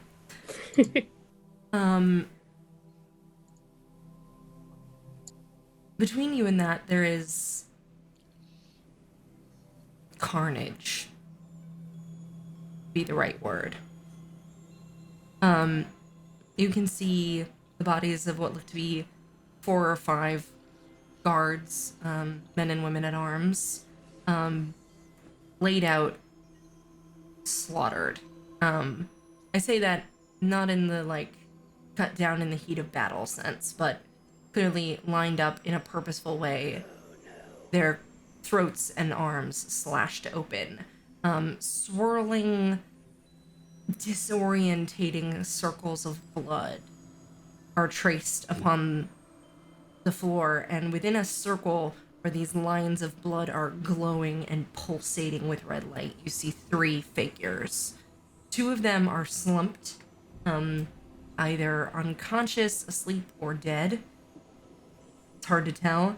And a third is just floating in midair, lines of this reddish light wrapping around outstretched limbs, a mouth moving.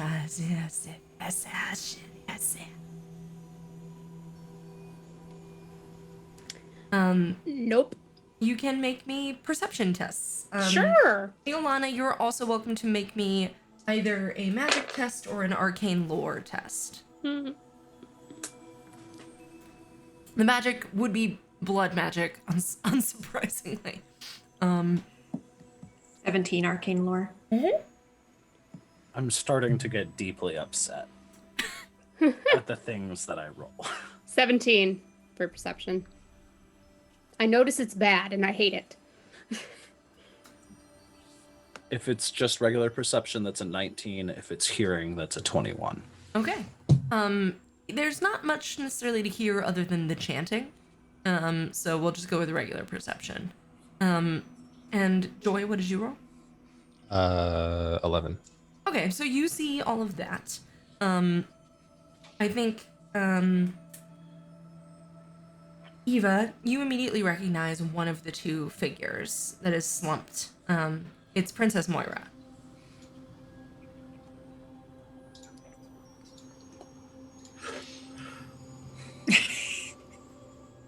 The other one you don't recognize, but is a well-dressed woman.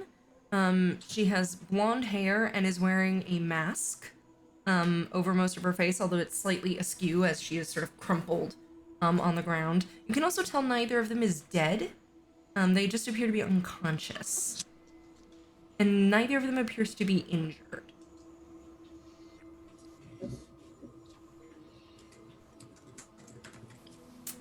The other woman you also notice has a signet ring in the shape of a lion's face,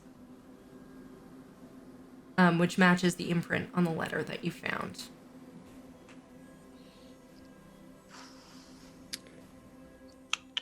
Woo. Eva's about 10 seconds away from like just going on in there, picking up the princess and getting the fuck on out. Allow me to finish telling everyone else what they know before you do that. Fiak. Actually, I think maybe you do hear something. I'll give you one thing you see and another thing that you hear. So one thing that you see is that all of the, this is something I realized I forgot to say in the first session, and please forgive me. It's not a retcon, I just meant to say it and forgot. All of the people you can see on their exposed forearms have a tattoo, of like a armored arm. And it has a piece of text, which you can't read from this distance, but I think you and Joy, when you were burying the Chevalier's body, may have noticed that he had the exact same tattoo, which said Le Bras de l'Emprise, which you may have had the opportunity to ask Aolana to translate, which means the Empress's arm. Does that include Princess Moira? No. No. This is just the dead guards who appear to have been sacrificed for this blood magic ritual. Aolana, Fanatic nationalists, lovely. you don't know anything about blood magic, but you can tell the type of ritual that is going on, which is you can tell that both of these unconscious women are in the Fade. And if you disturb the person who is casting this spell, they may be trapped there forever. So is Eva at all trying to like start forward towards Myra? No, I think you can see it in her eyes. She's way more calculated than that. She'd love to, but she's Um, she's quickly assessing like the best way in and out of this place. There's Hello. only one entrance and one exit. It's the way you came. The person who is floating sort of in the middle of this spell circle also appears to be a woman. Her head is completely shaved. Her eyes are just glowing with red, so you can't see the color of them. She's fairly thin. You can see lots of scars on her, mostly bare arms. She's wearing sort of a asymmetrical leather banded kilt, and other sort of patchwork leathery armor. Would you say the kilt looks chastened, perhaps? Reminiscent of that, or perhaps it could also be a style from Tevinter. It's hard to say. Her skin is certainly weather-worn in addition to being scarred quite heavily. But in the reddish light, it's hard to make out a lot of details. Again, it's all sort of swirling up and around her. And you can see a couple of small cuts open on her as well.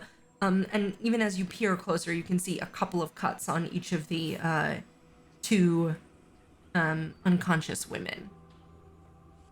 But she's definitely not a circle mage at all. No. It certainly doesn't appear that way. You also, Fiak, hear something else. And you hear the scraping of bone on bone. Skelly. Yeah, and you look over at the skeleton and you see it turning its head in a jerky motion kind of towards you. And you see it raise an arm.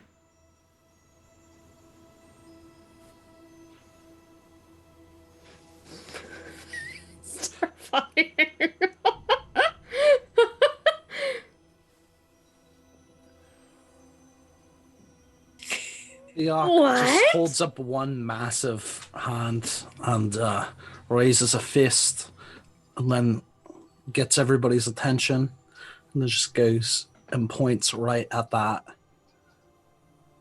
Ilana, you can feel the veil here is getting pretty thin with all this blood magic.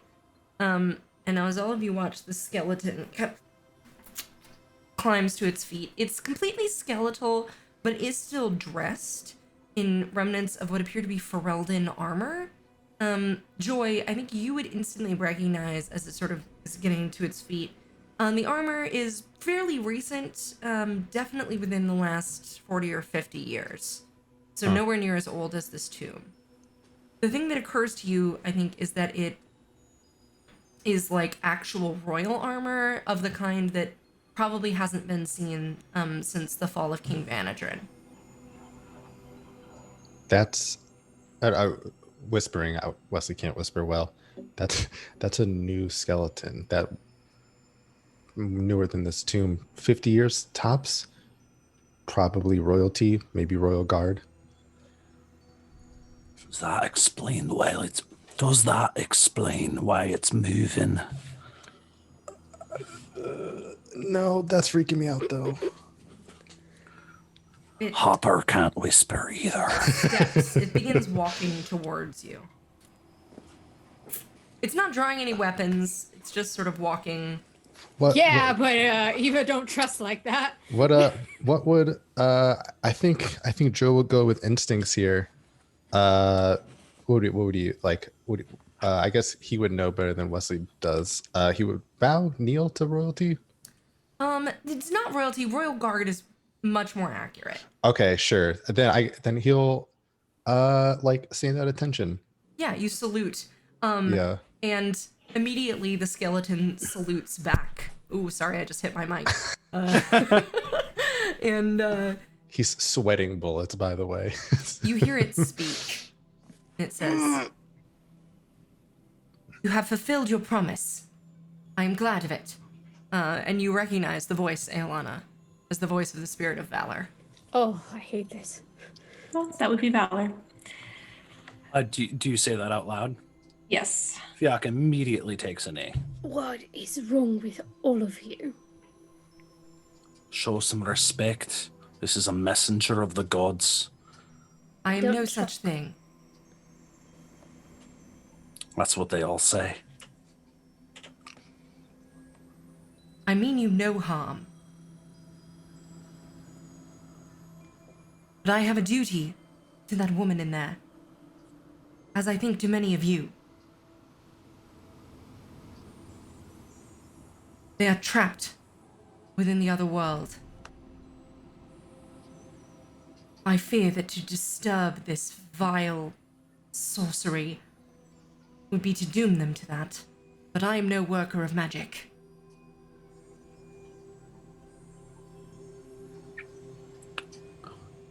Aelana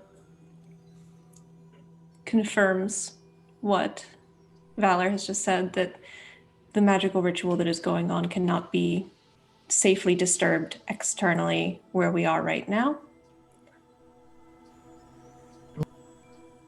And it looks like it would be best countered in the Fade.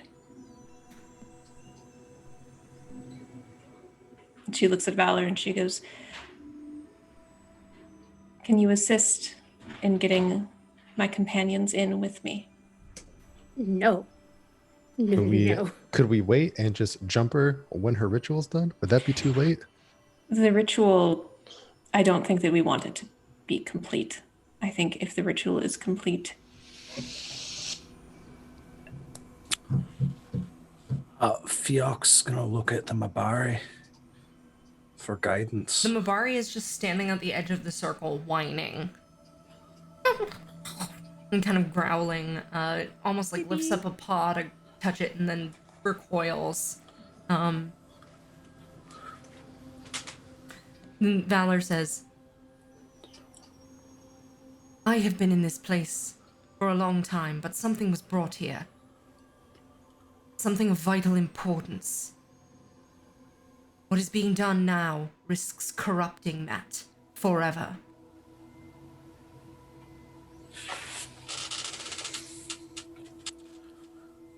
We came here to save the heir to your Thane, did we not? And Fiak is talking to Eva and Joy. We Or did. nods. Unless you intend to return a soulless corpse to him, who's the current king? Fiak doesn't know. Randall, I think. No, Fiak doesn't care. Let me be more specific.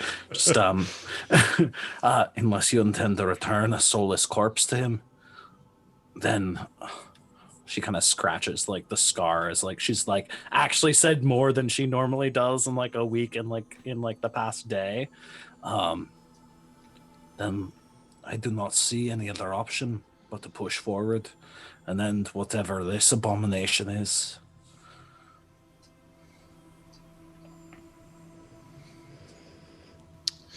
If it must be done.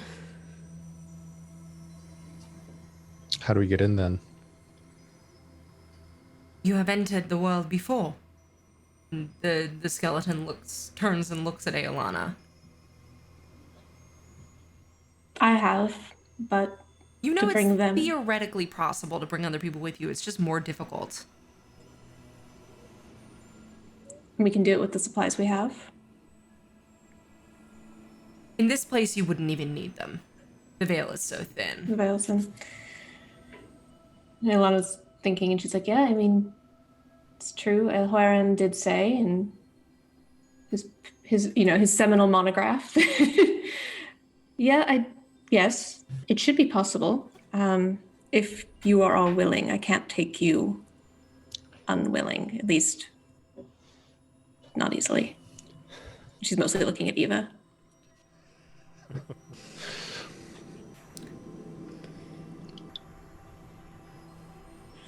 As I said, if it has to be done, then let's do this as fast as we can. They have entered the domain of the other who dwells here. I will guard the entrance for you. I will watch your rear.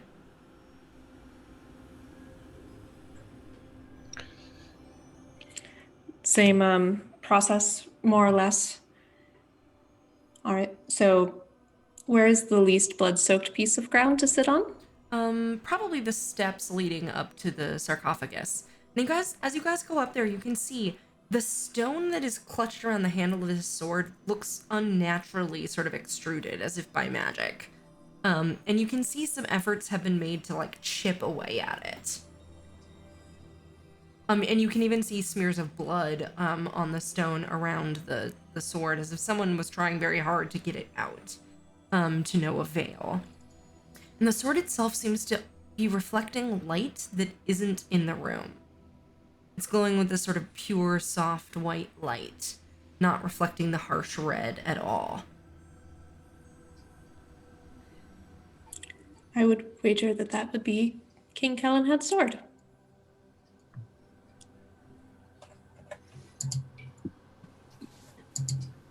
I'd wager you're right. Something I think for after we deal with the current problem, though. Or possibly something that we will find echoed when we go through. Indeed. We may be split up when we arrive. Hopefully we will not be, but it can be difficult to control. Hopefully the magical weight of what's going on in this room will be enough to anchor us, but I can't promise it. Like I said before, if you find the thing that you've always longed for, never, especially if it's something you never thought you would ever see again, run. And it will probably be the hardest thing you ever do, but it will save your life. Eva gives you a nod.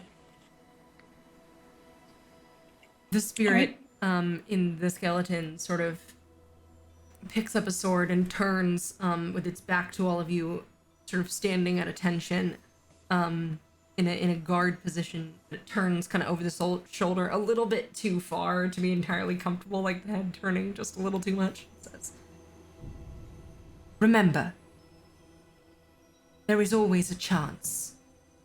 Your beliefs give you strength. Do not give up, and do not give in." And the head twirls back around and it stands up a little straighter. And you begin to meditate. All of you sort of find a seat, comfortable or otherwise. All right, Aolana, you need to make another magic test. It is more difficult because you are bringing other people with you. The target number for this test is 13. Okay. Oof. Oh, Nope, that's a no. Not what I like. That's an 11.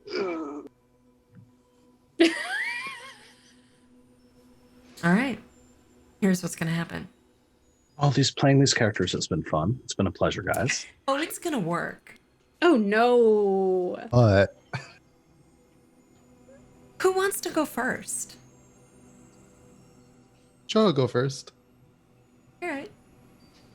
Brave soul. Well, someone's got to go first. Joy, you're just sort of sitting there, waiting. You closed your eyes like Aolana told you to.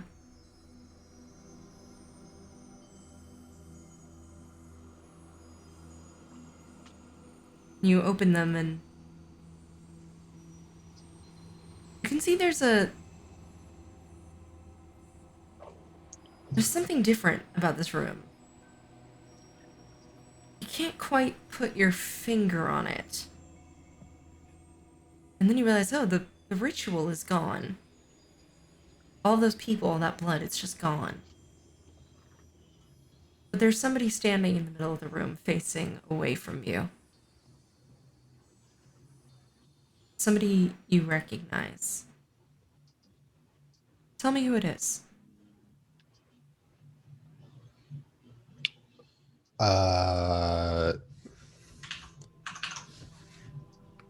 Is this a quiz or am I choosing? No, you can choose. Oh, okay. I'll say, we'll say it's his younger brother. It's your younger brother. Can you describe your younger brother for us?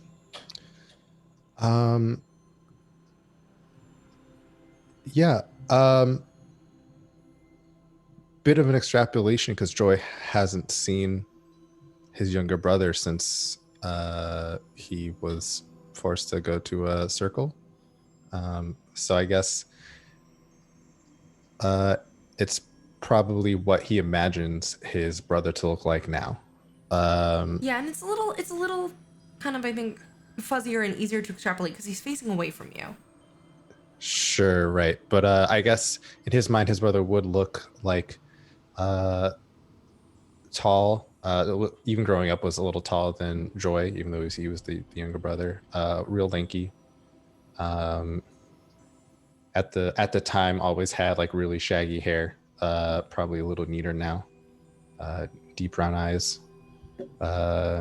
And his skin was always a little lighter than his and his parents. Yeah, you see him standing there, and then you just see him turn. And again, it's sort of dim in here. And as you stand, kind of seeing your brother, he just says, "I'm free. I'm free, Joy. Come be free with me." And he takes a couple of steps forward, and as he does, you just see that his eyes are not dark brown. They've sort of turned this awful black. And as he starts taking a couple of steps forward, you see the hands start extending into claws, the flesh beginning to mutate and bubble as he's walking forward, step by step, growing and shifting, bones cracking, tendons and skin stretching.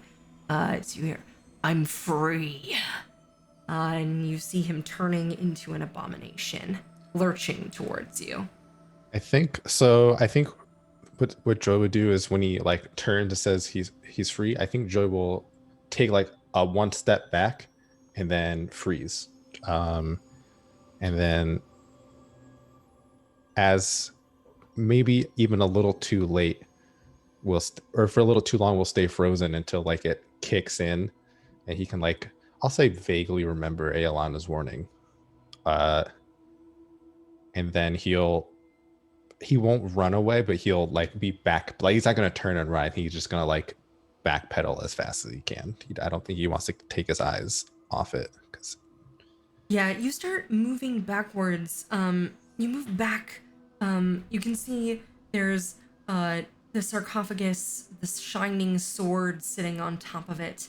You're walking backward. You know that there wasn't a door here before. Go ahead and make me a willpower test.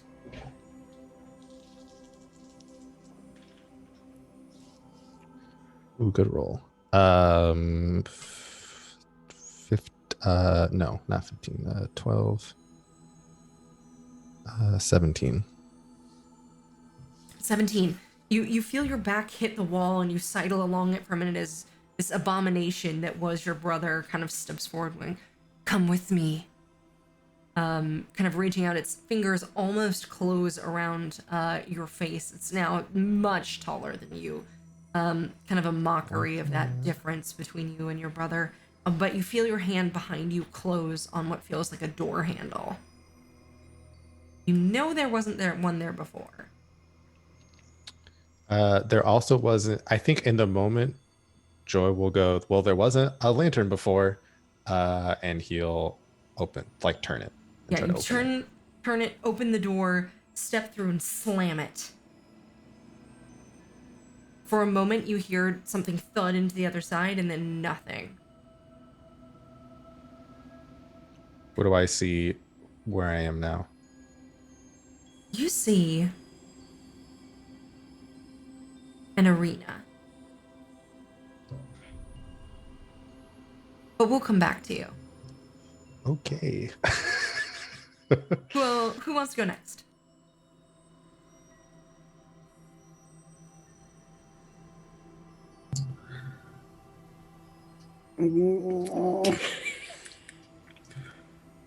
Better question. Who will go next? Yeah, who's going to go next? I I'm gonna will roll roll a for dice. it. Yeah, I was literally. Sure, the three of you can roll. Whoever gets the highest roll will go next. Are we doing 3d6? Yeah. Oh, and then Oh okay. dear. I hate. New dice. 10. 15. I'm going first, unless somebody else has an 18. Nope, that's gonna be you, Fiak. Everything's bullshit. Let me tell you how I really feel. All right, new dice. Fuck those dice. All right, cool. This is fine. Everything's fine. Fiak. It's cold. It's so cold. You can see the sky above you, stretching perfect and endless, hints of mountains at your edge of your vision, but you can't reach it. You try, and all your hands meet is ice. Freezing water fills your lungs when you try to scream.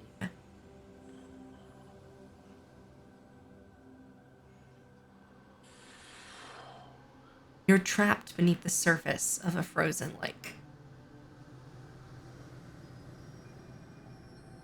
Well, if there's anything she's learned in the last year and a half, it's how to destroy things. She'll lash out. Absolutely. You slam your fist once against the ice. It starts cracking a little bit, and then as you do that, your eyes kind of focus. There's, instead of the calling you feel towards the sky above you, the lady's welcoming embrace, you're sort of, as you're thrashing against it, you're feeling life begin to leave your body, and you know this is urgent because if you can't get out, you can't move on.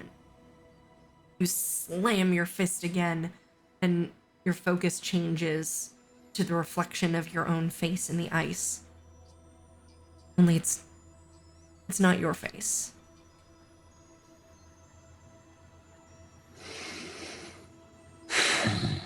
Can you tell us what she looks like? Yeah, so it's her, she's got rather delicate features, kind of a triangular face, and a little bit too skinny. Always had trouble keeping weight on, and golden hair, braided. Yeah, it's starting to come out of the braids, floating back. You can see, and you feel weakness start to overtake you, both from the sensation and from like feeling your strong arm sort of transmogrifying as you see this reflection and think about it. Make me a willpower check.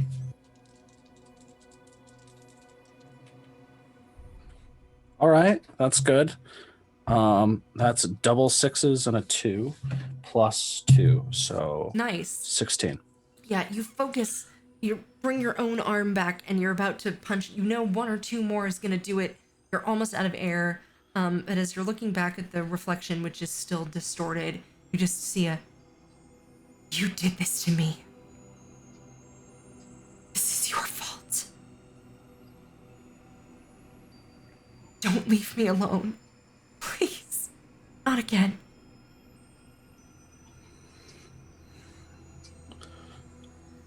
Can I even speak? No, but you also, with that willpower check, I think, are remembering what Aolana said. You know somewhere deep in the back of your brain that none of this is real. But that doesn't mean it doesn't feel real. Well, it's a good thing you can't cry underwater. Too much pressure. Fioc's gonna pull her strength back and throw her fist forward, trying to break through that ice. You do, and your fist lands right in the reflection of her face. And it cracks and splits apart. You pull yourself up, kind of out of the water a little bit. But as you look down underneath where it should be water, it's all just blood.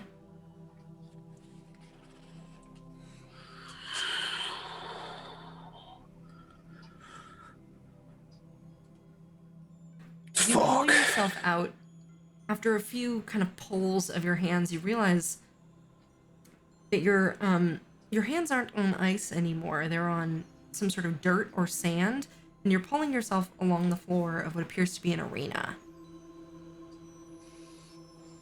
And you hear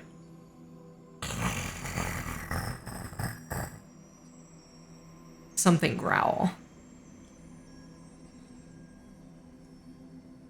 Who wants to go next? Should we roll again? Sure. We can also just use the other roll, and I'll go next. Second highest. Either way, it's Sure. up to you guys. I'll go. All right. Aolana.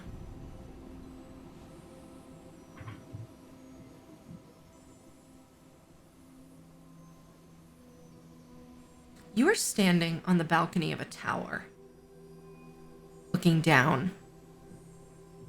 Below you, you can see the lights.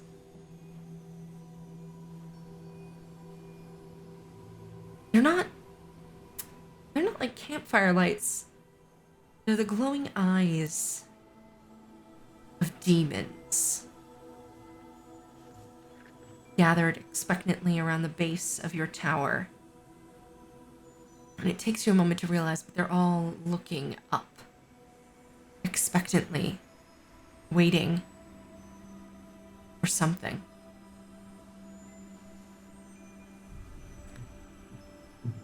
There are the open doors of a chamber behind you, gauzy curtains of finest Orlesian silk billowing out on a breeze that smells of hot metal and blood.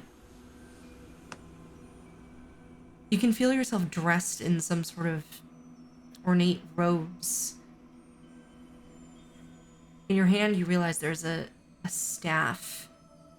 Beautiful, more beautiful even than that which you'd seen the first enchanter of your circle wielding.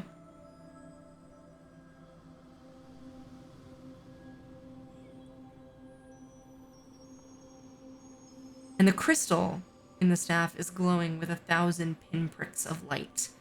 The same 1,000 pinpricks of the demon's eyes down below. And you realize you could make them do anything you want.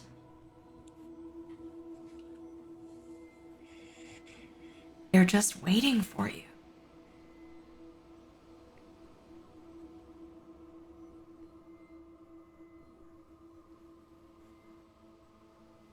What are you doing?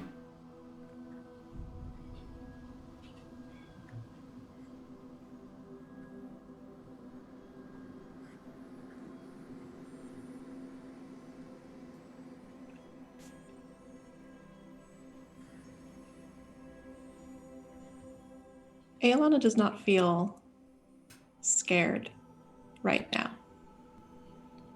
There's a distant part of her that thinks that is perhaps strange. But looking out at all the eyes below her feels good. It feels strong in a way that she has never really felt before.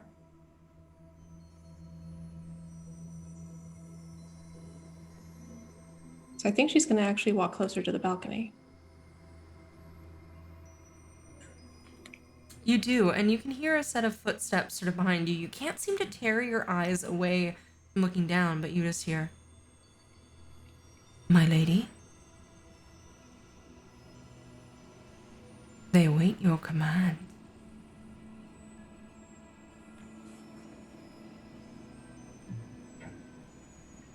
I await your command.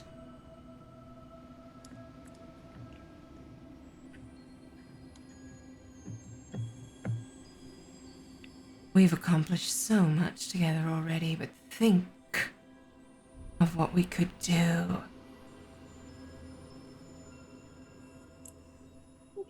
Aelana frowns a little bit. Doesn't turn around, but does say,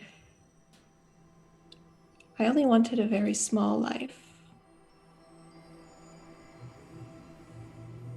This seems a bit much, doesn't it? Make a willpower test.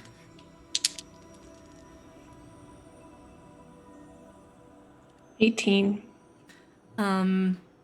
You, as you turn, you can see there's a figure sort of standing in the shadows. I think in typical Orlesian fashion, it's wearing a mask. It looks vaguely male, or at least is dressed in a sort of masculine presenting style.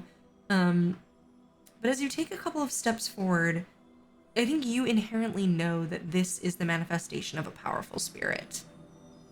You know you're in the Fade. You know none of this is real. And the other thing I think that you know in this moment is that this is a spirit that doesn't quite know what it is, or is multiple things at the same time, is being changed and influenced by something. But you get the sense that at least part of it is not trying to harm or tempt you. That when you felt powerful, you felt a surge from this spirit of like a positive reinforcement, and not in like a hungry way, but in a satisfied way.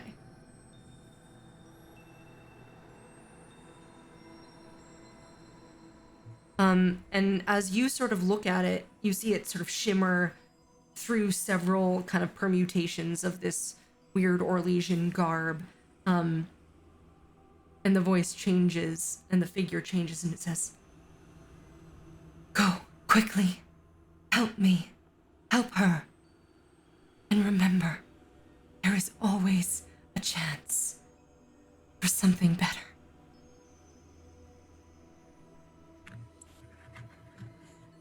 The tower in which you find yourself is beginning to collapse. Aelana is going to look at the staff one more time, and this time throw it away from her in horror. And she's going to look between the door and the balcony. Could she get down in time, or does she need to jump? Which direction do you throw the staff? Is it like in front of you or behind you? Because you're facing towards the door. Yeah.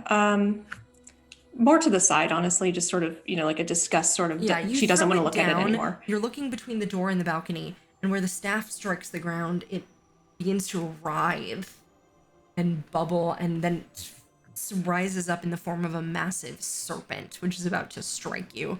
And it's between you and the door.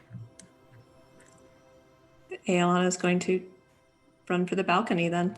You run and you leap off of the balcony. You can still see these points of light from the eyes of a demon army below you, but as you're sort of tumbling head over heels, they're swirling. Make me one more willpower test to try and control the fate around you.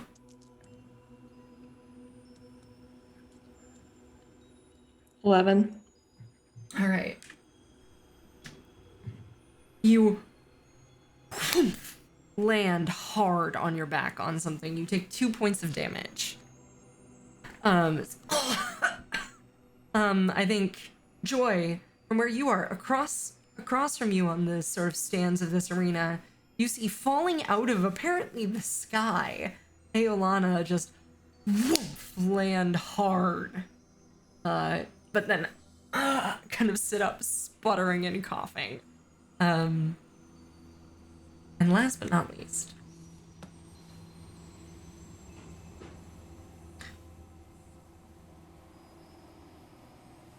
Istrat.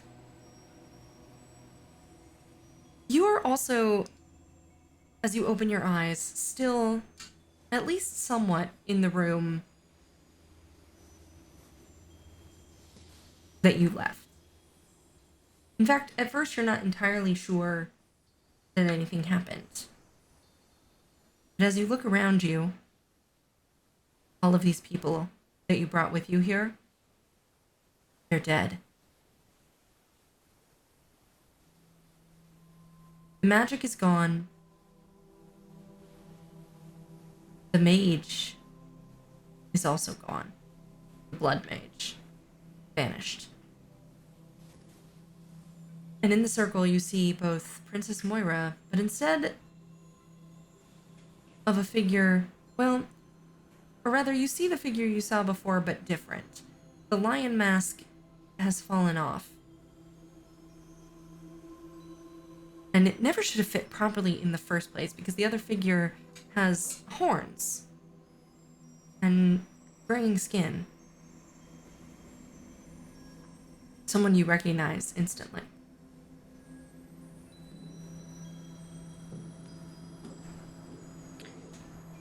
Is it Ashad? Indeed.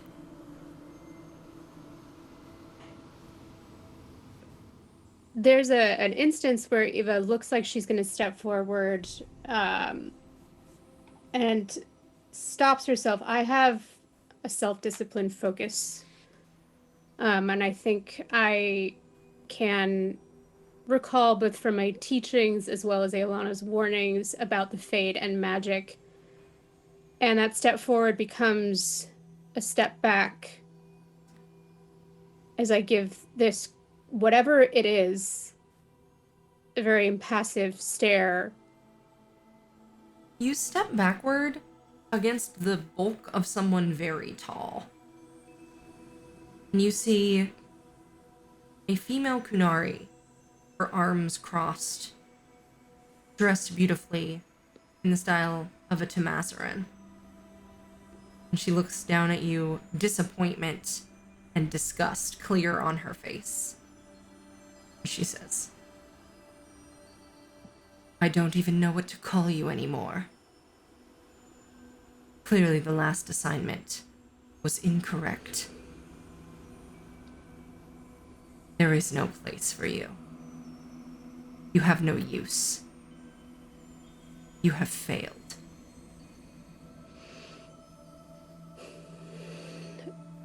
Eva takes a deep breath against this swell of panic that rises up every so often, and she tries to fight it down and just starts reciting. I actually need you to make a willpower test. You can add Nice. self-discipline to this, that's fine. Hell yeah. Oh, hell yeah. 6, 5, 5. Yeah, you succeed.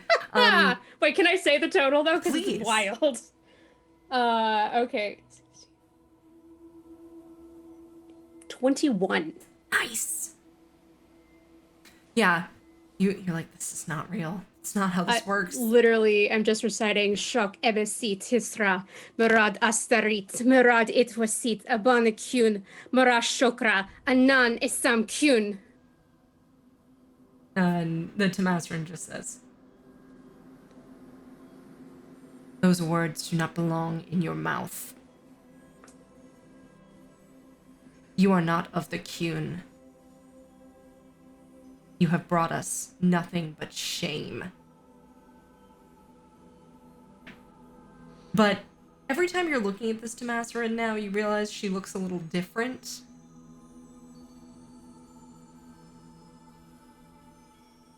Yeah, she's repeating this, especially with that final word, just Anan Isam Kyun.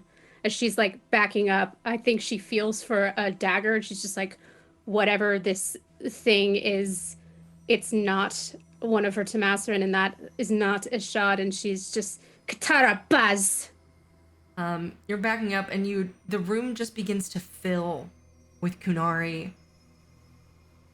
Of all, like Kunari, Vidathari, all of them just looking at you in disappointment and disgust and fear.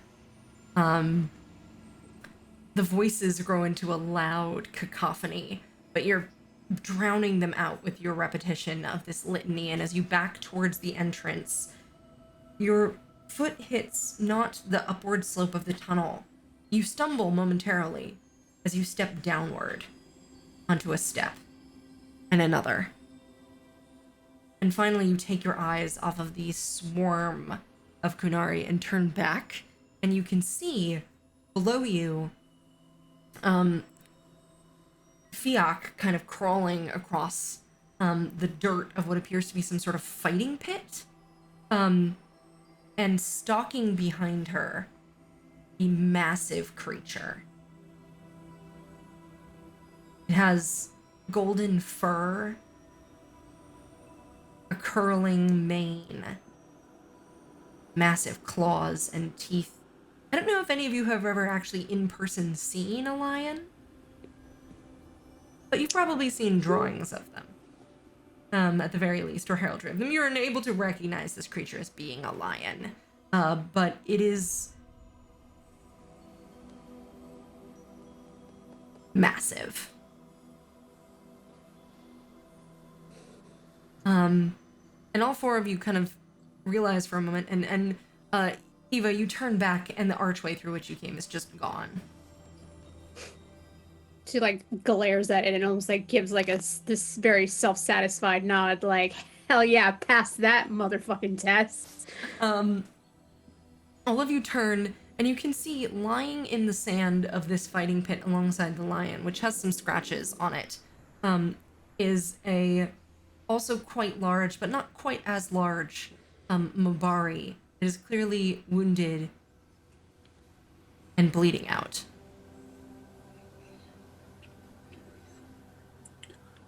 What do all of you do? Already got the daggers out. Do we see each other? Yes.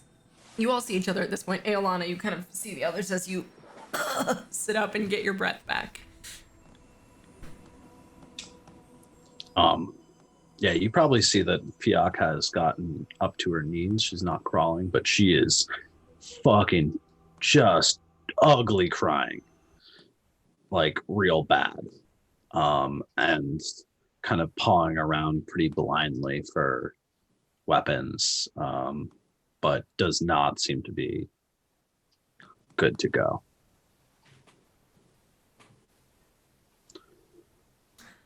You can also all see, well, actually, why don't all of you make me a perception test really quickly? 9. 17. Is this seeing or hearing? Seeing. 12. 16. I think all of you except for Joy see, something that either wasn't there before or you just didn't notice, but there's a large covered box, that has, 3 figures sitting in it. 2 of them on thrones and one of them sort of standing behind the throne. You can't make out the details of them. They don't necessarily seem to have them. But 2 of them are definitely wearing crowns. One of them has a sword kind of propped up. And they're sort of leaning like as though watching the fight. It appears to be a king and a queen and a guard of some sort. Again, not much in the way of details, although the larger of the 2 crowned figures has a shining sword and shining silver armor.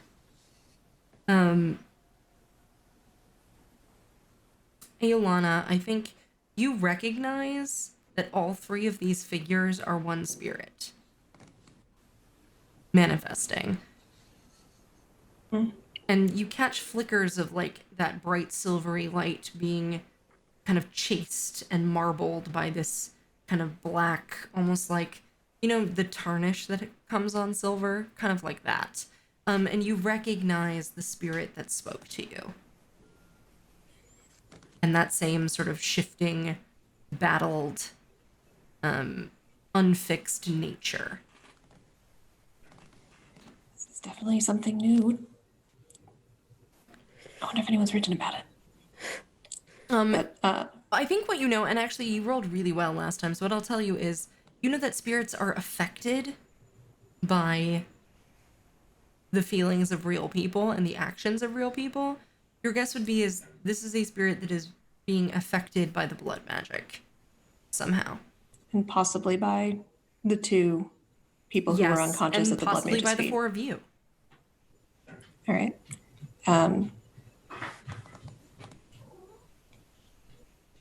The lion seems to be the much more pressing issue. Yeah, it is So- stalking towards So Fiok. instead of trying to communicate any of that just yet, Aelana is going to run towards Fiok. How close can she get? You start running down the stands, and as you do, the stands begin populating with just ghostly figures. They're totally translucent. You can just push through them as you're running. You begin to hear,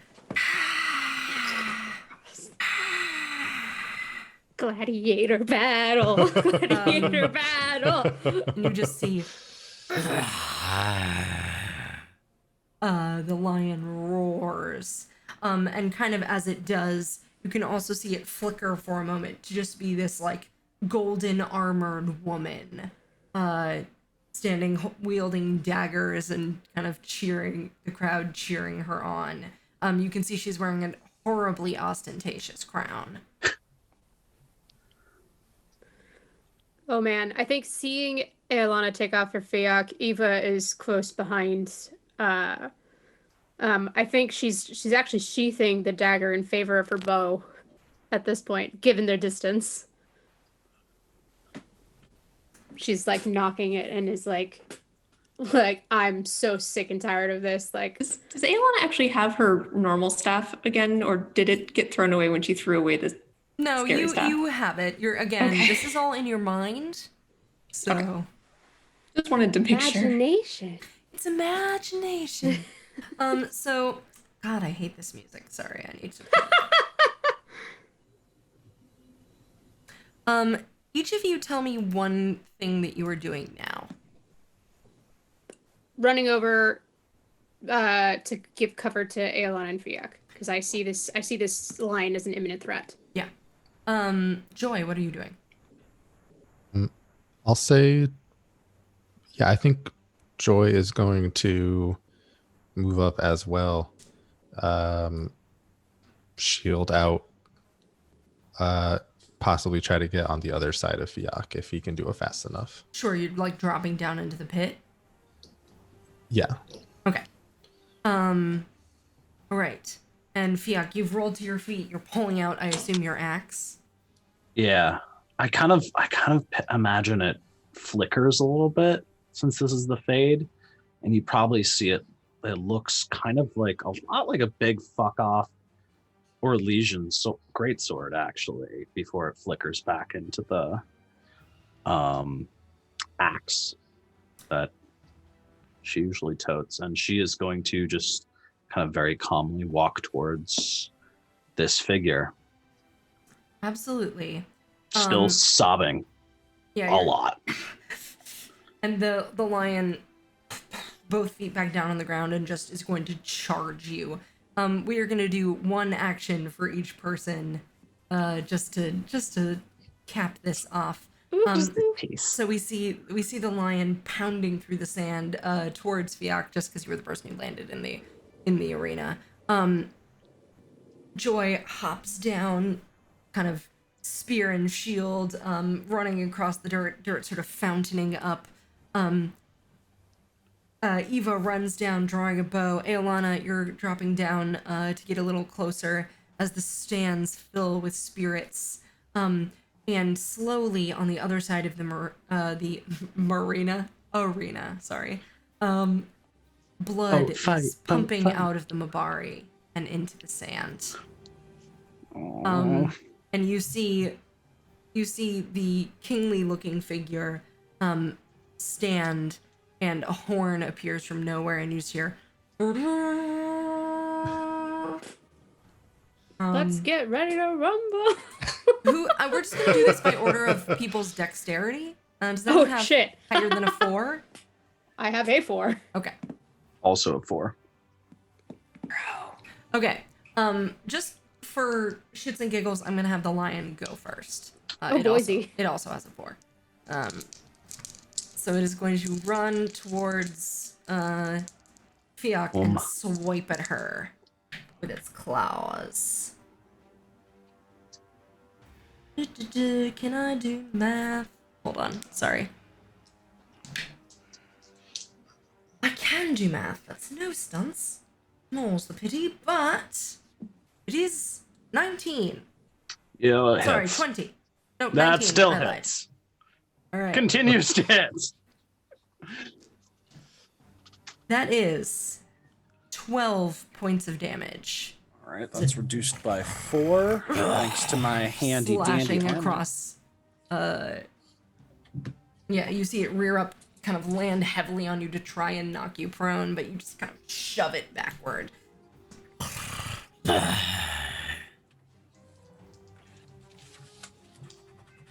All right, I think that's gonna be Eva. All right, I'm gonna fire that bow that that arrow that I was getting ready. Absolutely. And I have a new feat in using bows, which Nice. I think gives me a +2 to my attack. That's correct. Oh boy, that's great because You took a focus in. I had quite a high attack modifier already. Bear with me as I do my favorite thing in the universe, math.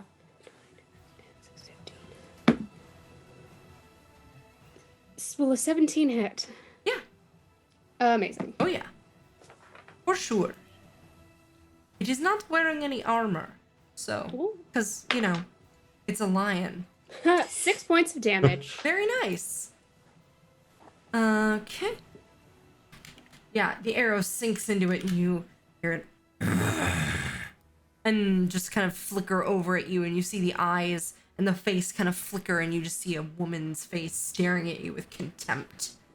I think that would be Fiak. I think you can guess what I'm about to do. Are you going to hit it with your weapon? Yeah, she drags the back of this leather gauntlet across her face, getting wiping some snot out of the way, and is going to charge forward, swinging that axe. Taking the charge major action? I swear to God. Oh shit! I'm pretty sure that's gonna hit. So that's a 6, a 6, and a 3 with a 6 on the dragon dice. Very nice. Stunts. Yeah, that hits. I don't remember what charge does. It just gives you a +1 to the. Okay, so that's 15 plus 7 Yeah. plus whatever that gave. A +1, so 23. No, that doesn't hit. I'm so sorry. Yes, of course it hits. Truly tragic. All right. Hold on, I have the You stunt rolled sheet. too high, so it no longer hits. I'm so sorry. It goes back around, it crosses Yeah, the that's event right. horizon, and you're shitty again. Man, that would be a fucking distressing game mechanic. Love that. Gonna use that someday. Okay, so you can't use a stunt more than once, right? That's correct. Okay, so I have I took the journeyman feat in two-hander style, so I can mighty blow for 1 stunt point. Remember also that I believe you can do a lethal blow. I sent you guys this. Oh, I can believe you it's read that? 6 stunt points. Let me double check. I put this link helpfully somewhere for myself. 5 stunt Five. points. You inflict an extra 2d6 damage on your attack. So technically, if you can do Mighty Blow for 1, you could do an extra 3d6 on this attack. Wow. If you felt like it. Stunts all day. It's the same.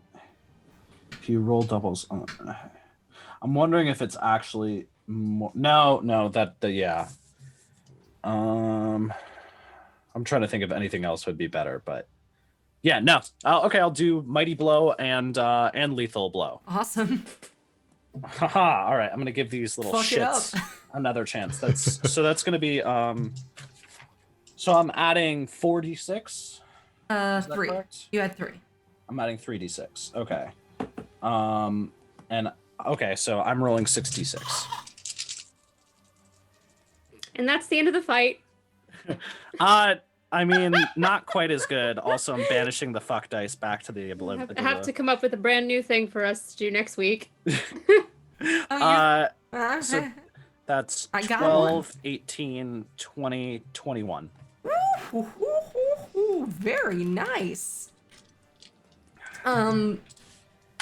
Man, keep feeling like that. Maybe we will just have to stick around for this combat tonight. I believe that takes us to Joy. Joy, you see Fiak just reach back and just cleave into this lion as it roars back for another strike, just catching it across the belly. It kind of takes a couple of steps back towards you as you're coming up behind it.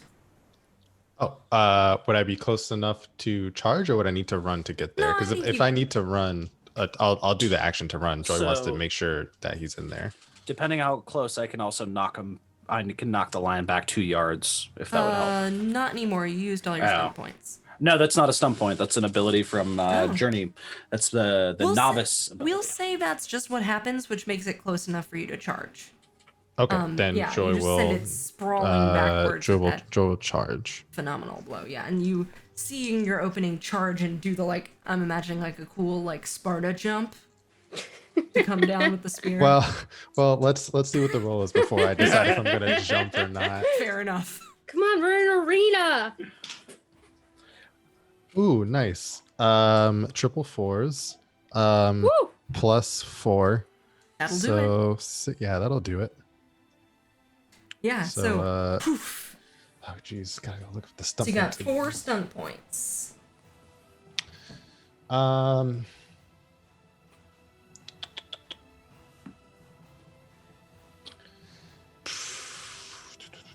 Jeez.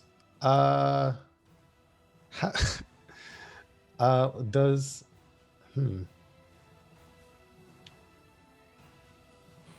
I guess I'll mechanically would I know if it has armor or not? Probably doesn't. has something. Okay. All right. So then I guess I'll just mighty blow. Okay. Uh, You could also maybe I knock could also it knock prone. You could prone. take a Yeah. defensive stance. Yeah, I think I'll do a mighty blow and try to knock it prone. Absolutely, I'll yeah. You stab it right in the you leg get or up something and on the kind way of down. hamstring it a little bit. Absolutely. Hell yeah. And this is with my spear, so not my mace. Okay. For let's see, 10 damage. Nice. Very nice. All right. Yeah, you run up, stab into the hamstring, kind of. I think even just with the leverage of the spear in your jump, you just sort of roll it over onto its back and land next to Fiak. Hell yeah. Hey, what's up? As it's sort of rolling on its back. It's clearly very injured. Aolana.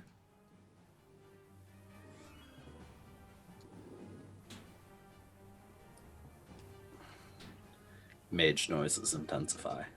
Oh, you're muted, I think, Caitlin. How close am I to the Mabari?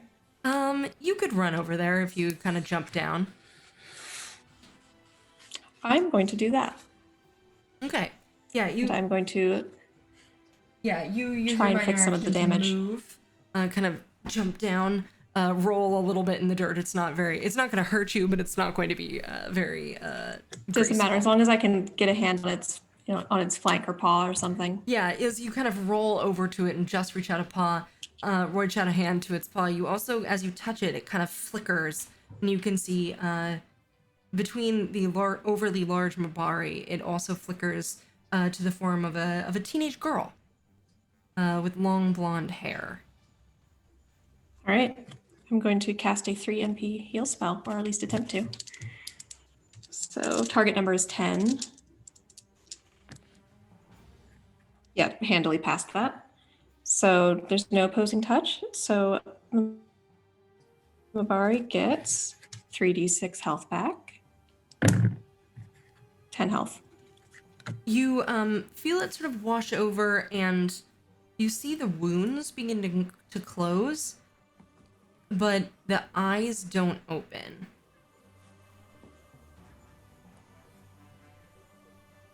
The physical wounds on this creature have healed, at least to a degree, but it does not seem to be coming back to consciousness just yet.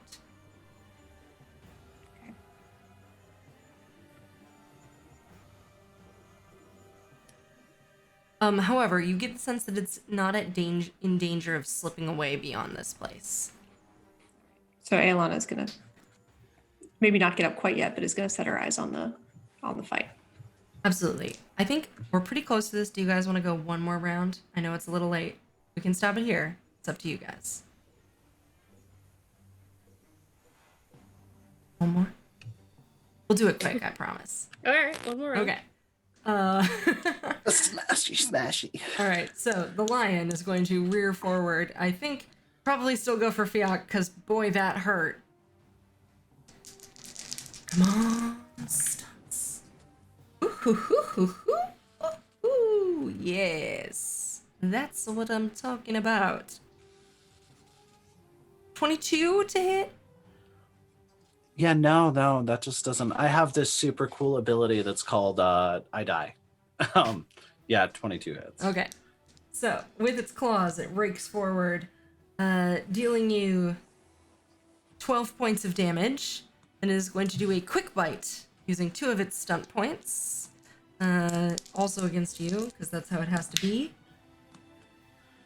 Not as good. 14? 14 is my defense. Okay, so that will still hit. That deals an additional 7 points of damage. Is this also reduced by the armor? Yes. Okay. So 3, 8, 30. And then it kind of launches itself off of you, turning in midair to try and strike at Joy with its claws, using a dual strike with its remaining stunt points. Right. 18. Yep. Okay. Good round for our leonine friend. Well, I hope he enjoys it. 13 she. points of damage, Joy.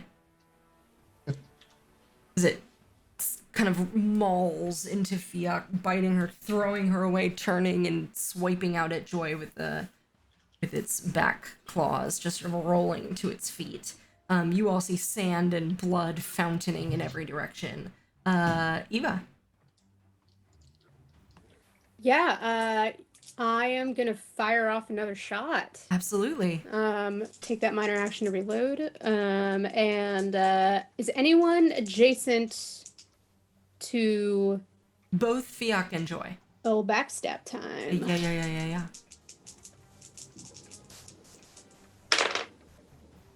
Oof, not a good roll though. But maybe with my bonuses I can pull this off. 14? That's exactly what you needed. Oh, okay. Unfortunately, no stunting. I think it gives me an extra d6 if I I recall believe that's correctly. correct. Here we go. Nice. 10 points of damage. Ooh, nice. Pew. Rogues.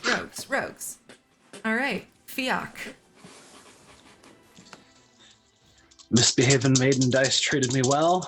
It's actually my rogue sneak attack dice, and then a misbehaving maiden's dice from Dragon Con. Oh, okay. I swear to God, I'm not lying. Like I believe you. No. But also like double 6s with 6 on the fucking. Ooh. Nice. Like, Oh my god, I love these dice. I have to use these against my players more. I'm coming for you. Okay, so that's a lot. That's 661. That hits, right? Yeah. Okay. I'm gonna do the same exact thing. Okay. Why would I not? I'm gonna Get use sort of different. back up on your feet. Still ugly crying. Yeah, I think it's probably like, yeah, she's got like the really red puffy, like just she's not good. This isn't great. So this is gonna be 66. That's pretty good. 17, 19. Wait, 6, 6, 5 is 17. 2 is 19. 3 is 22, and 3 is 25. Oh, more than enough. The lion, I think, is rearing up for another kind of pounce, and you just catch it in the chest, and it goes flying back, hits, skids against the earth, and as it's skidding, You just watch as the lion skin just sort of fades off, and you just see a woman, her golden lion mask, fallen off and fallen to the side, and she kind of drags herself slowly upright. You knocked her out of her essence of form. It's kind of standing up, clutching at her side. You see a beautifully dressed Orlesian woman in sort of gorgeously worked leather armor. She's wearing a small circlet, which occasionally flickers into a large and ostentatious crown. And as she just looks at you, clutching one hand against her side, and points at you with one of her long, wicked-looking daggers, and she says, "You will pay for this insult to the crown jewel of Orlais." And I think that's where we're going to end for this evening.